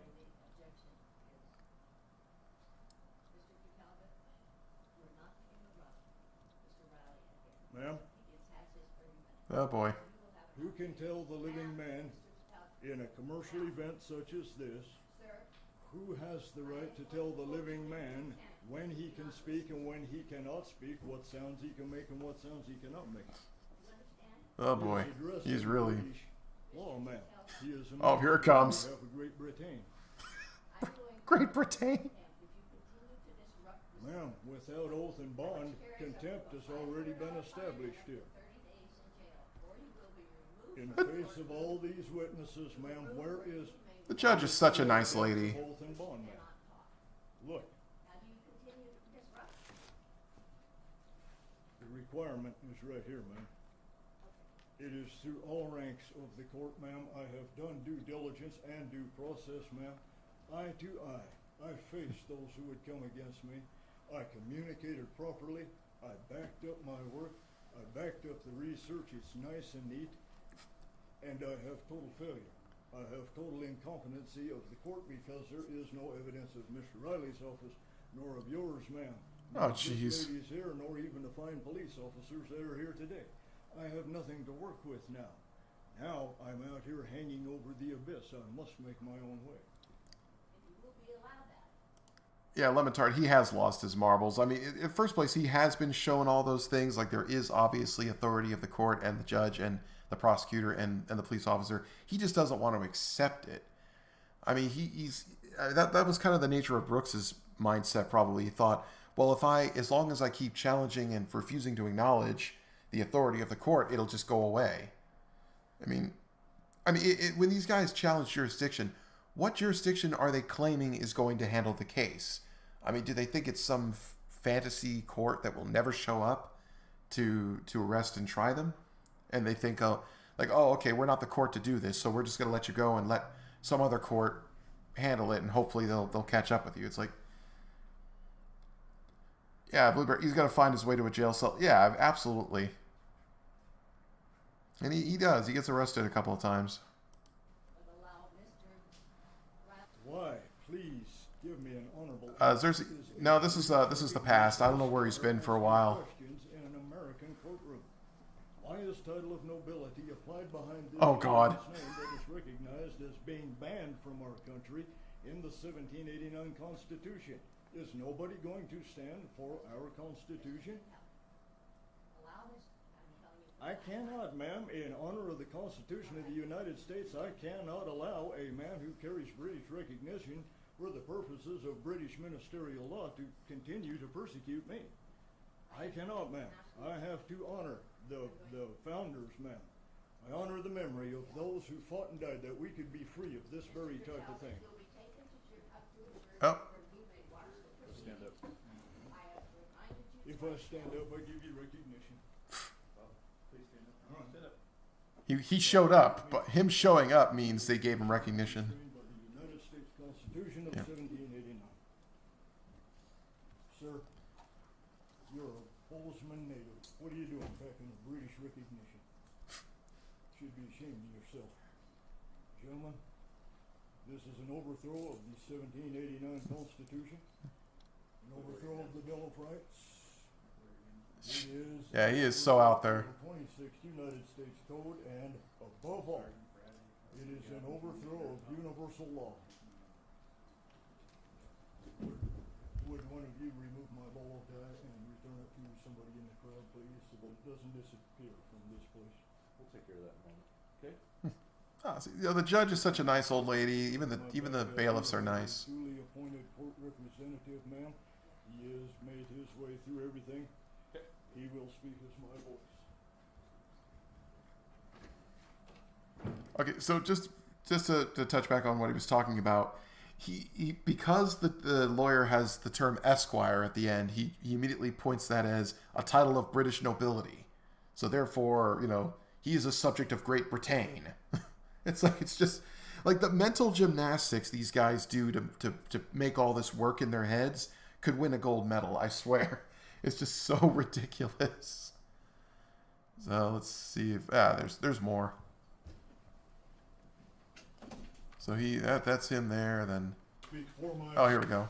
Here's another court date. I stand as myself and speak for myself in myself. The fact that there's people who support him is what blew my mind. Trustee over the all caps name that you're operating on. Well, you're here in court today because you were charged with some charges. I'm here in court today because I am making a special visitation. This is not an appearance, only spirits appear. Living men, living persons make special. Yeah, Damien Paxton. I did see that actually. I actually saw it on the news too. That some woman did as a Halloween costume as Judge Darrow. Actually, I don't think it's Haro, but yeah, as the judge from the Brooks trial. That was absolutely hysterical. And she did it. She pulled it off very well too. Yeah, it was a J Car. That's his family. You see, if that's his family, I just the fact that they're enabling this is what bothers me. It's like, come on, you can't. Even if he is an old man who is confused or doesn't know better, like get him the help he needs. I mean, don't indulge in this ridiculousness or don't encourage it. I mean, all my grandparents are sadly gone. God rest their souls. But if they were having trouble, understanding reality, so we'd help them out. We wouldn't let them think that all that is true, or at the very least we wouldn't let them get into trouble or get themselves hurt. So it's like I don't know. It bothers me when people buy into this nonsense with the soft sit when it's their own family. Visitation. That's why I'm here, to make sure that you guys don't tander my truthful, proper names. So I think this is the one where he disrupts the court. They end up having to adjourn, and he just thinks, "Oh, okay, case dismissed." That is a storage unit that I sleep in from time to time. All right. I live in myself in this body. I am the living man. Oh yeah, the living man. I feel like we can get a summer blockbuster trailer going on. It's like, this summer, Ernie Turtlegate is the living man.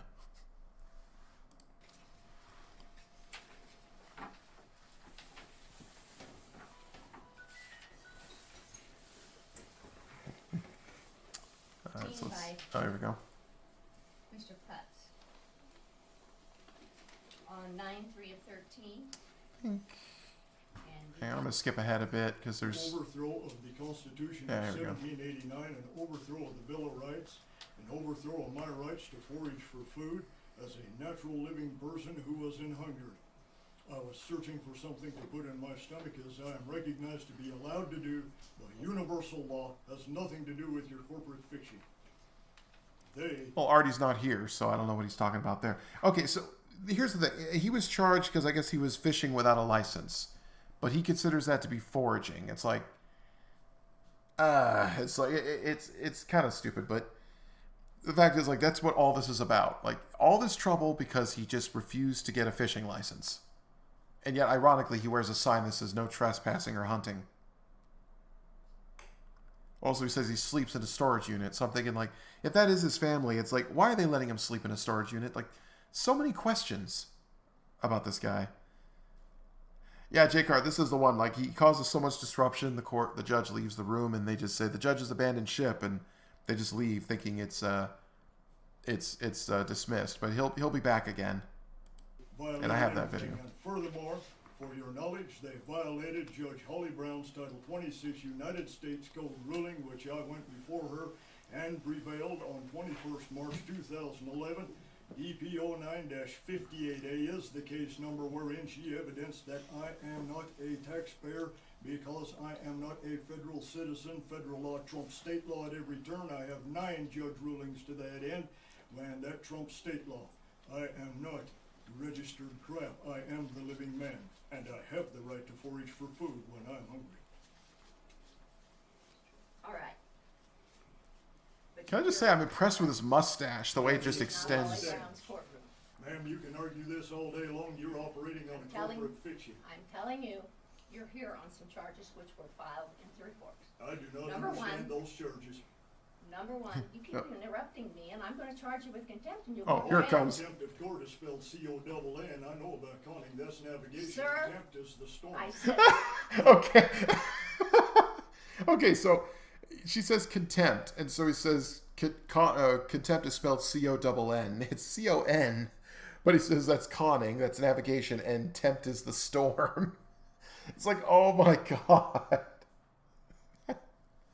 Oh god, this is why I watch this shit. It's good to laugh.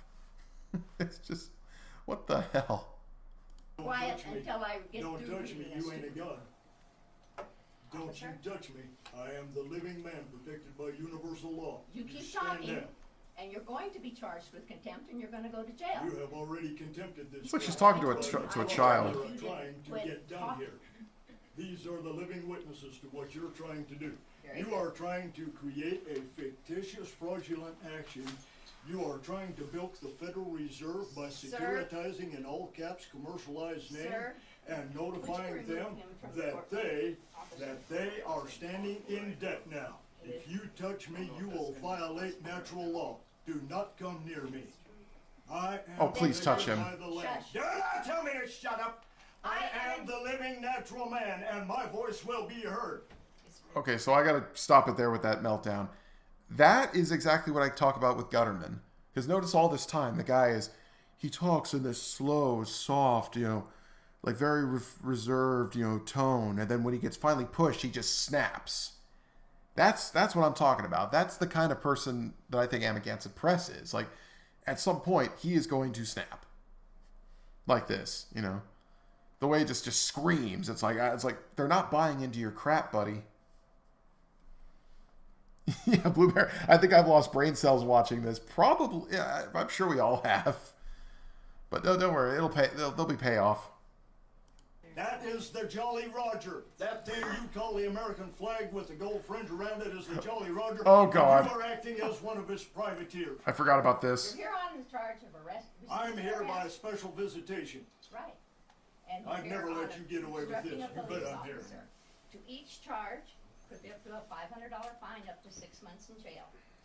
I do not understand any charges. I only understand universal law. I feel like Brooks watched this guy. To live at peace and to live as I need to. You pled not guilty in this. I never plead. Animals plead. Sound like bah, oink oink. I have a paper. It says prime evidence standing right through it. You bring forward all natural forms of evidence that I'm not prime evidence. I am the living soil. The dirt, the water, and the air has its own voice, does it not? It all supports Sir? forms of life, does it not? I am a part of that life. I am not your corporate fiction. Sir? Do not think. I'm sorry, but if he's hearing the water, the soil talking to him, yeah, he's got mental problems. You're here today on an omnibus hearing. Blueberry. Shiver me timbers, I think it's scurvy. That you do not tainter my natural living man's name. Are you prepared That's why to tell I'm the here. court if you wish to go to trial on this matter? This is a trial. Tell No, me it's this not. isn't a trial. Here's my This jury is an of my omnibus peers. hearing, sir. You cannot produce a jury of my peers because all juries are selected from a pool of registered voters, and the instant a person registers to vote, their natural ability as a peer to comprehend natural law has been dissolved and turned into fiction. There cannot be raised a jury of my peers. It cannot be done. Okay, so at this point that they're gonna, you know, at this point the judge just gets up and leaves. So, yeah. No way. Get back here and finish this. Hey, get back here and finish this. The judge has left the courtroom. There you go. You won. Yeah. There is nobody in this courtroom. Yeah. The judge has Yeah. walked out. The judge has walked out. I Everybody up said and no out. excuse. Everybody up and out. I'm not letting you Up and out. Up and out. Yeah, so they just leave thinking like that he won because the judge left. It's like that's not why. It's funny is there's the bailiff. Like they could have just arrested him for it for contempt of court. Thank you. The fact that he had so many people following him is just ridiculous. That's pretty much the end of it. Like it shows them outside. They get in the car. Yeah, nothing. But so let's see. Here we go. So this is the shorter one. This is when he finally does get arrested. Mark Baggett had a longer video of it from a different perspective, but this just covers when he just refuses. This is during jury selection, and he starts testifying.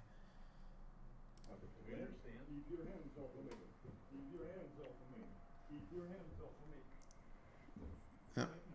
You're gonna have an impressive takedown in 3, 2, 1, and oh.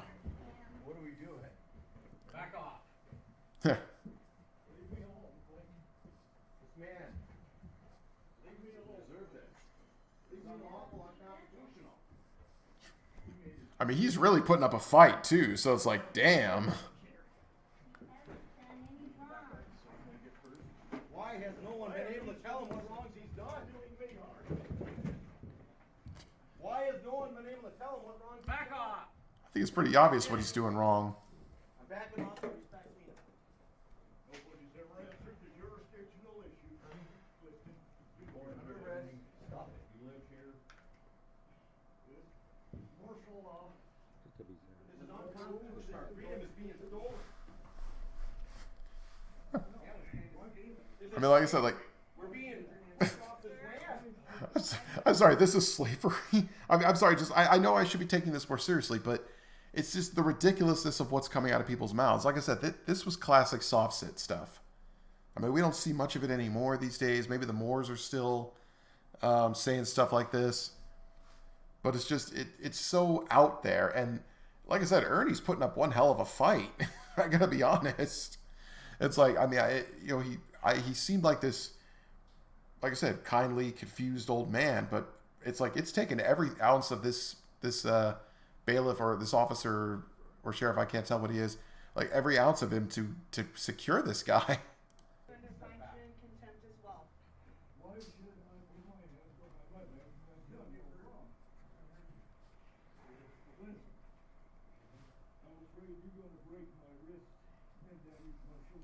Oh. I love it. Says I'm an aging something. It's like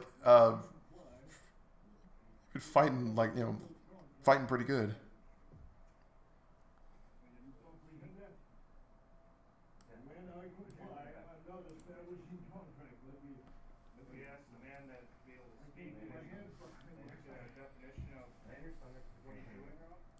I'm complying under force of duress and coercion.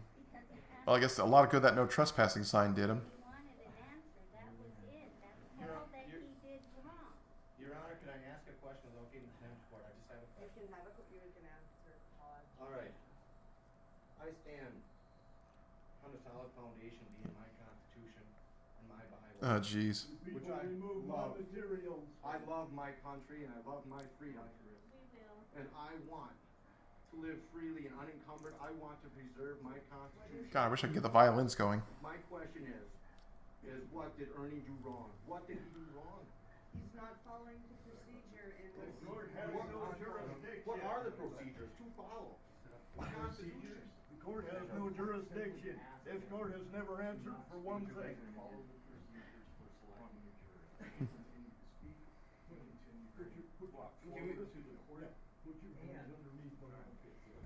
But yeah, this was during jury selection, so it's like.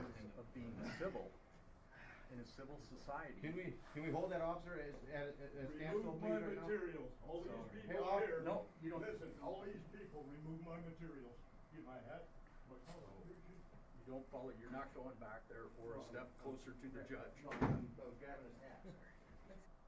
Yeah, and that's how it ends. So it's like what the heck? I mean, like I said, I don't know where this guy has been in that time. But it's like, yeah, it should have had it say no consent. Yeah. All right. So the last thing up is, I'm not going to watch the whole video, but oh, you need to talk to Bacon to incorporate sound effects into your stream. Yeah, I want to get a setup like that. I mean, I know you guys who saw the short I did, you know, where you could see my setup. I mean, it's taken me forever to put it together, but a lot of it's used or stuff that I've had over the years, like the bottom monitor was my original, then I upgraded to the one on the left, and then the one on top is the one I just got, and that was a hand-me-down. So yeah, I definitely want to get a setup to look more like Blue Bacon's, able to do sound effects and things like that. So I have to pull up Annapolis Audit's video, one of his latest, because it is just absolutely ridiculous. And this will be the last thing. Yeah, so there you go. Annapolis Audits did an audit dressed as a unicorn. Frauder Troll covered this video earlier, but here's the funny part. It says Happy Halloween, but he didn't do this on Halloween. In fact, I think he did it... I mean, it was uploaded 2 days ago, but it took place on a different day. But it's like, oh my God. It's just... And yeah, you're right. 67 white stack. He is due for court soon. So I feel like he's just... I think he's at that point where he just doesn't care anymore. Like, he's just going to do this. And yeah, J-Car, I hate his voice too. So I'm just going to do the highlights because I'm going to try to wrap this up in about... What, we going on, an hour and 42 minutes? Yeah, so... Yeah, I'll do this for a little bit. I'm going to kind of jump ahead at times. How's everybody doing? We are back in Annapolis today. I see you probably recognize my new attire. While at Target yesterday waiting for Mr. Porter to finish working on his house, we thought this would be some funny professional attire to go out and do my videoing in. So yeah, this is definitely proof he's not doing journalism. Downtown Annapolis today. We are here to get some more of the parking vouchers for the garages around town. And then we're also going to do a revisit of the DHS building that's also down here. We're technically on West Street at the moment. I believe Dan and Joe's is right here in the background. Yeah, nobody cares. Oh, by the way, at one point, yeah, he did put it up here. If this is where he is in the course of this video, like I said in a previous video, I'd love to email them a link to this video or email them a link to this video and let them know, hey, if you don't like that he filmed your business or your people, file a privacy complaint with YouTube, because some people argue, oh, well, it's difficult if they are out in public, but no, he went into their offices. He was on private property. They're well within their rights to do it. So if this is in fact the location, Bright Key, in fact, it gets mentioned. I'm going to see if I can look him up and send him a message. I've sent a lot of emails out to different businesses and departments. I never get responses back, but hopefully somebody reads them and they are actually pursuing privacy violations. Because, you know, that if these people are doing this for money, it's for commercial purposes. They don't have a right to your likeness without your permission if they're going to make money off of it. Oh, good, J-Car, you already did? Great. Good. I'm glad somebody did, because as long as they know where the video is, they can pursue it. It's their choice, but I feel like that's the best way to fight these guys. DHS, I don't know if that's where he ended up, because this was mostly him at Brightkey, which is just a company. Oh, J-Car, yeah, Ernie was alive in 20. Okay, so if he's still around, I hope he's getting proper care.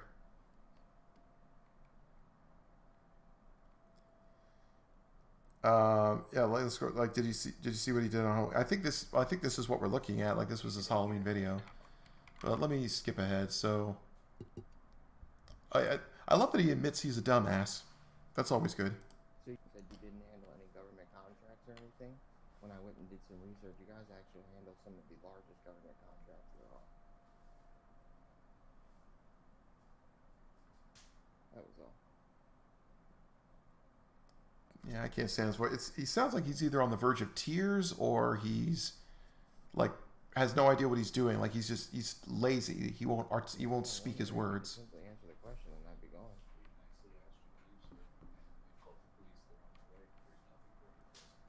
Okay.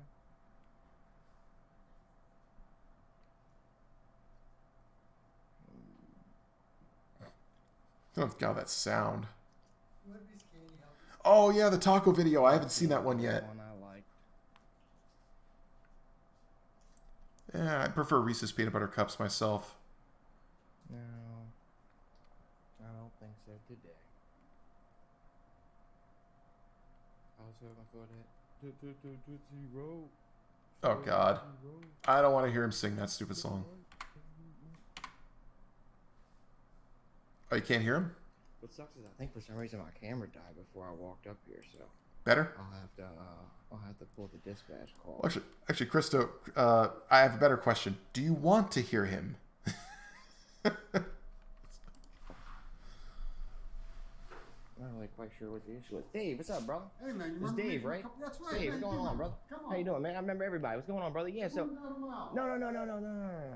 Well, they've already called the police. I don't think I'm absconding from the situation or anything. But I had a few issues. So when I was here last time, and I walked in that door over there that was wide open, and everybody kind of freaked out and got mad at me. Let me see if I can turn it up a bit. Calm conversation and asked what it is Brightkey does, and if they had any government contracts or they took any government money, and they said no, we don't. Well, I went and did some research, and Brightkey actually handles some of the largest government contracts there are. So I'm just confused. There's the comptroller, the city parking, the senator, and some of the largest government contract handled businesses, or whatever you want to call this, if you want to call it a business. There's the county auditor here. So there's all of these county, city, state subsidiaries here. I'm just curious why they're trying to say that they're a private business or something like that. You want to go down to my office and discuss it? No, I'm okay. All right, well, these people would like you to leave their office. I understand. I just want to check out the public office of this public company in this public building. Yes, sir, it is. It's wide open. No, it's not, sir. The building's wide open. It's open to the public. It's a public building. Okay. This is why we have a reception. I hate how he's like, no, it's not, sir. It's like he's just trying to say whatever he wants to dismiss it. It's very childish. It's like, oh no, it isn't. That's his whole strategy. It's the nope defense. Okay, so I looked it up. Brightkey is at least I think it's the right one. Deep expertise in customer service, warehousing, distribution, mailroom management, research and analysis, printing and mailing. Okay, so the reason this video took interest to me is that he keeps trying to argue because they handle government contracts, suddenly they fall under public and not private. The problem is the government contracts private businesses or private companies all the time. They honestly do. I mean, do you think the government has its own ballpoint pen factory? No. They obviously have a contract with a company that manufactures them to get them. So that's just how it is. Like, if anything, it actually helps support, other industries. So this company does not solely provide contracting services for the government. They probably provide it to other major businesses. I mean, they said they do warehousing, distribution, mailroom management, all that stuff, like printing and mailing. They probably do this for a lot of places, not just the government. So that because he thinks oh, the moment you take a dime of federal money, suddenly you have you're not private. In that case, I like to know, has this guy collected unemployment at any point in his life? Because if he has, if you're in the same neighborhood as him, go audit his house. You could walk right in. He's taking government money. It's no longer private. Now he's public. By his logic. It's just so ridiculous. J-Car. Ernie Turtlegate, 56, arrested March 22nd, 2018, charged with felony assault of a peace officer. District Court, $50,000, release scheduled May 3rd, 2018. Oh, wow. Okay, so he did do a lot more. I mean, there were only so many videos posted by the guy, but yeah, he's one of the earliest soft sits I ever saw. That and the P. Barnes guy. So I'm just gonna skip ahead to stuff because I pretty much just meant to just address some of the major points in his video. So again, we're not allowed to go past the threshold of when the police show up. Here we go. Don't blame it on me because you guys is feeling.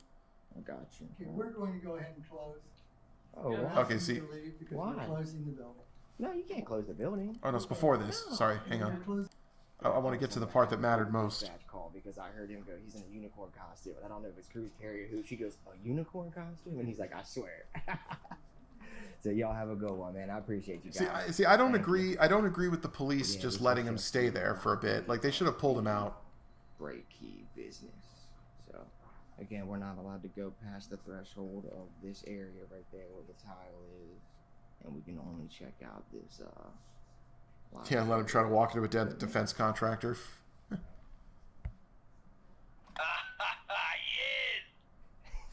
Oh, jeez.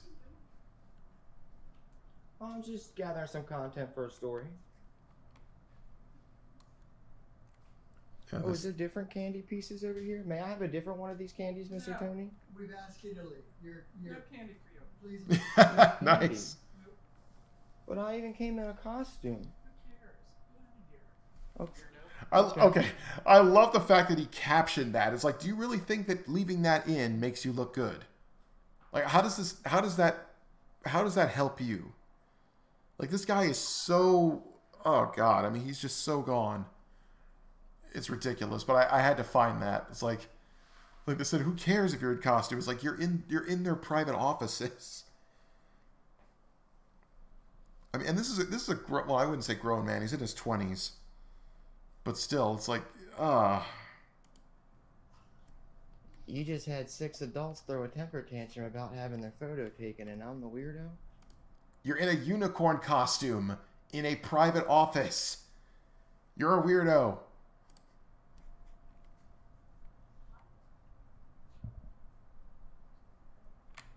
I need one from each dish. I should have brought different costumes. Like, the way he just... Thank you. The way he talks is just so ridiculous. Okay, we're going to go ahead and close. Okay, here we go. Oh, We're why? asking you to leave because Why? we're closing the building. No, you can't close the building. We can. No. We're closing our floor. That's stupid reaction. No. No, the police just established that I'm allowed to stay in here until the end of the business day, which is what, 4:30? It's actually right now. We close early and send everybody home. No. Because of you. No way. Yes, sir. Oh my God! Don't blame it on me because your guys' feelings are hurt by a camera. Let's go. Don't blame it on me. I'm okay. No, it's fine. Oh, jeez. I mean, yeah, you're right. Mentally 13. Public area, please come out here now. I think the police I will just. get the cops back up here again and insist that they arrest you. Okay. We've asked them not to arrest you. We've asked them to just ask you to come out here. Really? They We're didn't. trying to be as nice as possible. Really? I will go get them. Really? Because they told me I was allowed to stay right here in the lobby, sir. In the public area. No, they said right here. All right. He's I'll always cool people. explain to Mr. Tony. Okay. As long as you stay up here and Lobby. do your thing. Thank you. So there's the clip, but I got you. Appreciate you, bro. see, I don't agree. I don't agree with these officers. Like they really shouldn't have done that. Like I think that if it's a private business, if they want you out, you get out. Okay, and that brings up another question I've had, and I'd love to hear everyone's thoughts in the chat on this. I feel like a private business should have more freedom to say and do what it wants in regards to these idiots. Because, and I might do a video essay on this as well, but just that going to private business, I think, is going to be the downfall of these guys, because government employees and police officers, they do have to follow certain rules, certain conduct, certain ways to conduct themselves. That's fair. A private business, they are not bound by that. Now, if they're worried about, oh, well, we just don't want to look bad in the eyes of certain people online, I'm sorry, but the following of frauders is so minuscule. If they like people like this, they're people not worth the business, getting their business. So who are they worried about? Are thinking they're a bad company? Like nobody. Like if I were working in this office, I would have grabbed him by his freaking unicorn ass and thrown him out the door, Uncle Phil style. And as far as I'm concerned, I can't think of anybody, with any common sense or decency looking at that going, oh, well, I'm not going to do business with this company for doing that. Who the hell's going to care? I mean, this is like making jokes about Amish people. What are they going to do? Not look you up on the internet? It's like you're basically pissing off people that you should not care about the opinion of. And you're right, Damian Paxton. Whatever happened to manager reserves the right to refuse service to anyone. A private business does have the right to refuse access and service to anyone it deems for any reason. Unclean Hands, he covered another Freedom Audit video, oddly enough. That guy's getting more coverage, so he should be grateful for that. But he went to a food bank, and it's a private business, a non-profit private business. They have a right to refuse service and to kick him out. And he's like, are you serious? Like, you're saying that you can? Like, well, what if I came in a Motley Crue t-shirt and you didn't like it? Can you kick me out? He says, yeah, I could. I probably wouldn't, but I have that ability. It's like, are you serious? Are you listening to yourself? It's like, yeah, he is. He has the right to do that. They're probably not going to do it over a t-shirt, but they have that right. Yeah, so if they are a government contractor, they have an obligation to keep their property secure and not let random people... Yeah, and they're not just government. They probably provide services to other companies. Now, like for instance, I work for a software company that makes applications business to business. We have many clients that are private businesses, and we even serve a few municipal organizations in other countries. Like we actually are... Our application is being used by the transit authority in some country in the South Pacific, and even now I've been spending the last couple of weeks doing product demonstrations, basically trying to courting a potential partner for a government contract in New Zealand. So that's great stuff. But say they start doing it, they start using it. Does that make us a government contractor in New Zealand? Does that mean a New Zealand First Amendment auditor can come all the way here to California, to the ass end of nowhere, to come audit our business just because we take taxpayer dollars from the government in another country? It's like, no, it's complete nonsense. It makes no sense. Hence the term nonsense, I guess. I don't know. But like I said, it's just so stupid.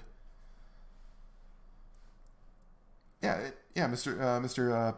Pajeto, this business should only be answerable to the government body who's engaged them, not Taco Boy. Exactly.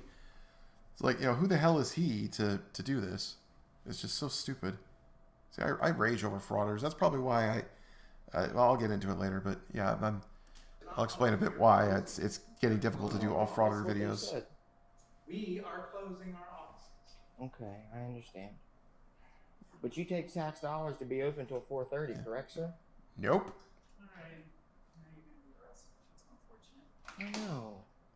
I wish he did get arrested. He just got escorted out, but he should have been arrested. It's crazy, too, because they just told me I could stay right here in this office. So I don't know why they would arrest me. This is the lobby. This is a private office.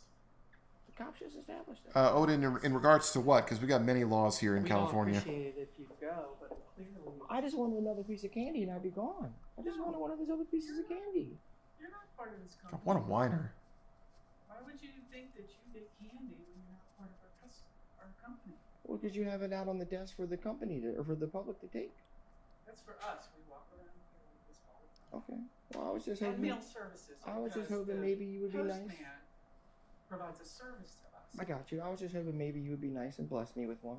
Yeah, they're not under any obligation to do that. I am the least nice person. Well, that's not bad. I'm the least nice person. Can I ask who's the least not nice person here? May I ask who the least not nice person is? No. Okay, I understand. Yeah, they don't owe you jack shit. And Jack left town. I do. I'm gathering content for a story. What story? A story I'm working on. The story you worked on last time? Well, it's not done. How could it be done if you guys lied to me? And I got Newsflash, false they'll never be information? done. Yeah, he's got 8 or 9 charges, yeah. Stay right here in the lobby. I'll stay right here in the lobby. It's like, oh, God. Do that. I'm concerned for my health. I'm taking a COVID test. Well, if the pandemic's over, why would that matter? Are you a doctor? Yeah, I'm going to skip ahead to when the police actually take Are care you? of him. I'm not. Are you? Okay, then why are you asking? Okay, let's go. Okay. Move. I'm sorry, just this image is just like, it's the most ridiculous thing. And you know what's really stupid? Look at his title. Only get educated and trolled. You're the one who got your ass kicked out. They called the police twice. The second time, you got escorted out. And how are they educated and trolled if you didn't get to stay? It's so ridiculous, this guy. And just, I mean that, he looks ridiculous. Like, I mean, maybe this is a personal thing for me, but how does someone look themselves in the mirror or watch the recording, see this, and think this is dignified? Like, that they think this is okay? Like, yeah, I totally don't look like a moron. Tina, super necessary BS detector, would stay longer, but I'm not feeling well. Good night. And tones over things in chat. Much love. See you tomorrow. Well, good night. Good night, Tanny. Thanks for coming by. I hope you feel better. I'm probably going to be wrapping this up in a bit. I was going to only go till 2 hours, but I had to bring this up because it's like, just this image just personifies frauditors in general. People who make themselves look incredibly stupid and yet are not aware of it. I'm locking the door. I understand. You get it. I'm telling you, I'm serious now. Come on. You can't just shut this public business. No. We're closing the It's not a public business, you idiot. No, I'm telling you. Here we go. I'm telling you. Here we go. Go. Yeah, the way he's acting. Ma'am, please don't touch me. No, I really don't. Ma'am, I don't feel We're like dealing with closing this. the Please shop, and man. thank You you. need to know. Ma'am, Go. please don't touch me. Ma'am, I don't. Please touch him. I'm going to touch you in a minute to I show know. you out because Please I'm don't. done with this. Please do it. I wish they had done it. I've already seen it, but I wish they'd done it. Please do not do that. Okay, let's call the police. Tell them that we Please. Ma'am, the police came. Listen, can I explain to you like a normal person? Ma'am, the police told, look, and I'll even point the camera at the wall if I can speak to you like an adult for 1 second. Can I speak to you like an adult for 1 second? I don't know. Can you? I doubt it. When the police came, look, the only reason I even came here was to have Mr. Tony apologize to me for lying last time. I wandered into the door over there that was wide open. Oh, yeah, thinks he's entitled to an apology. The hall is private offices. This lobby is not. So they called the police. The police came and educated them that I'm Yeah, 6'7" white stag. I hope he wears that to prison. Don't step off this time. But no. Yeah, let's skip ahead to the police getting him out of here finally. Didn't you say that I was okay in this lobby right here, correct? I think they're closing out. We're closing up now. We're closing I thought it early. doesn't shut till 4:30. We still got 20 Closing more early. minutes. You want them out. If they're going home, they're closing early. Okay, let's go. That's all Come that. on, we're going home. They don't have to wait for you. Look, and I'm not trying to either, but the guy that really could have just apologized and ended all this ran away. They're mad because they don't think that I can still stand in this lobby area. You Now can't. they're trying to shut it down because they realize that I am allowed to stand in this lobby area. Even after you left, this man was going to go downstairs and insist that you arrest me for standing in the lobby, Officer Coe. I'm not trying to be here any longer than I have to. I just wanted my Bullshit. apology. Then why don't I you wanted another leave? piece of candy that They don't have to apologize for anything. Okay, I understand. I was just asking. Yeah, but they don't. Yeah. Listen, douche nozzle. That you are not entitled to the apology you think you deserve, and you're not entitled to their candy. It's like, what a freaking idiot! I swear. I got you. I know. I didn't demand it. I know I can. This is public. Yeah, damn right, Lady Star. He is. They are closing for the day. Well, that's not what he's saying. He's trying to say that this is a private area. Okay, We're having conflicting conversations here That's now. correct. I agree. Okay. But just so we know that this is open to the public, this lobby right here, correct? Okay. because I don't want to have any issues when I come back tomorrow. Oh yeah, it'll be a cold day in hell when he comes back. But right now they're closed for the day. Okay. So if you could just. I got you. So you are saying that if I don't leave this public lobby during business hours, So they're saying this is not business hour at this it point. is until 4:30. Nope. Yeah. If they, this is a, They take government Right. money. Business day, 4:30. no. Business day is however they want to set their hours. So if it's at Yeah, 4 o'clock. it's what it sets to. Which is It says 4:30. Where's 4:10? Okay, let's take a look at this capture really quick. He says he is correct. They could choose to shut down the entire office if they like. However, if it is open, I could be there. If it's shut down, it's not open, idiot. Like I don't have to make fun of him. He does it right here. This crap is exactly how shows how stupid he is. It said 4:30. Oh, does it say 4? Because they said they were closing early, so I'm under the impression that they don't close at 4. Because if they're closing early, that would have been before 4. If they closed at 4, let's just. Tomorrow. It's not your business. What time you guys open tomorrow, sir? You can look. I got you. All right. So I just want to clarify that during business hours, I'm being trespassed. Sorry, at this point, I would be tasing his ass. To leave under threat of arrest for trespass. No, well, after business hours is different. I got so you. They're saying Yeah. it's after business hours. But it's not. Their business hours are listed as Business 4:30. hours is however they want. Business hours So- are not listed. I could be. I could be a potential client. Oh bullshit. I could be here gathering information for a client, sir. Oh, we can argue this. Okay, This- you want them out. Stop. We're arguing this tomorrow. You guys are going home. All right, come on, we're all going home. Come on, guys. They don't have to. Come on. We're going. Come The on. business is their business hours are closed. Doesn't mean they're leaving. No, they close at 4. Their offices are I know I've said this more than once, but I gotta say it. For all the claims of tyranny and other crap that frauders love to say about police, I almost feel like this officer is showing too much restraint.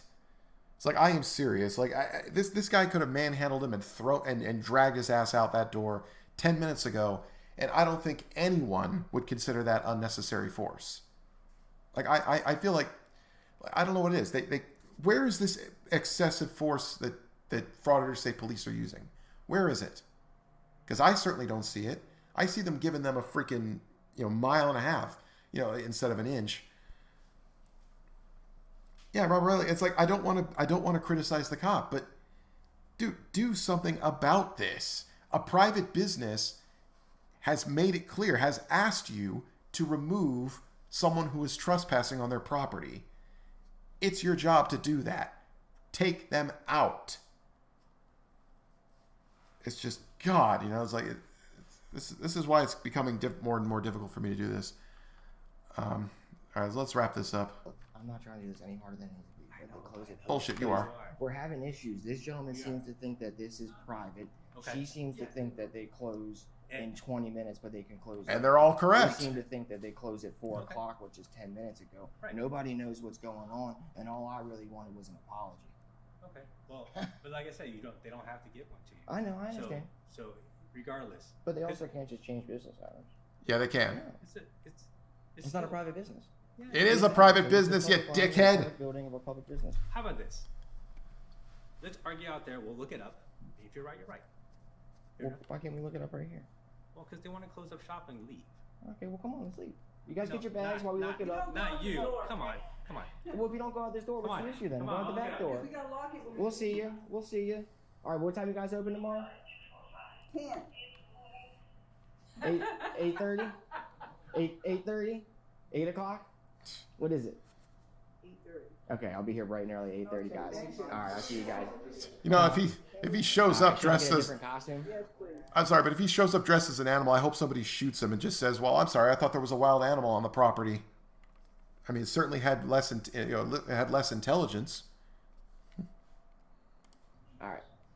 Bye. Just so you're aware, that's not how it works. Oh, hang on, what they say to him? Just so you're aware, that's not how it works. Yeah, such a freaking. I hope he I'm a gets. stickler for. Okay, I'm not going to show the rest, but I'm just going to say it. I seriously hope that the freaking that the judge does not pull the same crap as in other frauder cases. Like, he's got 8 or 9 charges. One of them better freaking stick. Because this guy is just, God. I mean, it's a nightmare. So I'm gonna pretty much elaborate a bit more on something. It's kind of a state of the channel thing. I love making fun of these guys. It's and I like to think we're doing some good. I mean, my recent video about Amagansett Press, I was making the statement that that we're by talking to the right people, going through the proper channels, we can make a difference. But I mean, quite frankly, and I noticed someone mentioned their blood pressure's going up. I've got blood pressure issues myself, and I'm not like Chili, using it as an excuse, but I also cope with anger management problems. So it's like, it's difficult to watch these guys sometimes. It's difficult to watch them get away with it. So hence, that's why I'm kind of resorting to a change in tact. It's like, I can only watch these guys so much and just trash talk them, but I feel like, if we really want to do something about it, we gotta do it the right way. We just gotta go after these guys through the proper channels, get their victims, the people who don't want to be filmed, the businesses they disrupt, and all that stuff to do their part and hold these guys accountable. I mean, if these guys truly believe in, rights and, freedom of speech and all this stuff, then the people that they harass should have a right to express their problem or their concerns. But yeah, I'm hoping to still do videos like this occasionally, but I may be starting to shift gears towards other content. Fezington will still be around. Sadly we didn't get to hear him talk as much during this as I would hope, but I'm going to keep refining this system and hopefully use this platform more for streams. I am legal. Okay, see, exactly. I get really frustrated and angry watching everyone tiptoeing around these moronic bullies. Like, I would chicken walk them out of there immediately. Yeah, I don't know why they're giving these guys so much slack. This should not be tolerated. That's the frustration that I'm getting watching these things. But like I said, I'm gonna do other stuff. Like, hopefully it's just as entertaining, even if it's a little bit off track. Just me talking about other topics. But everyone's welcome to join me for those videos, and I'll try to do the occasional frauditor one or soft set one to make for laughs. But yeah, that's pretty much where we're going to end it tonight. Just want to thank everybody for coming out. I think we peaked at a little over 120. And, I just want to say, like, I appreciate you all. I appreciate your patience. I don't stream enough or a lot just because it's kind of hard to go unscripted. But I do see here from JCar, $5. Thank you very much. We need to work together and start contacting the victims, teach them how to fight back. Exactly. Like that's what we need to do. That is I feel like that will be the best way to fight them, because like I said, I mean, I love channels like Frauditor Troll and Van Balian and well done. Now go and fez yourself. Yeah, that's the thing. By the way, I want to say that to Annapolis audits. Go fez yourself, dude. Seriously. I mean, that's gonna be. I mean, that's pretty much going to be the new thing I want to say. But yeah, we got to do that because these guys, see, I lost my train of thought there. Damn. But yeah, it's hard to do this stuff without a script. It's, I mean, I'm trying to get better at it. And like I said, you guys are willing to watch it. You guys are willing to listen to me drone on. So I very much appreciate everyone's support. So yeah, Pat, thanks for coming.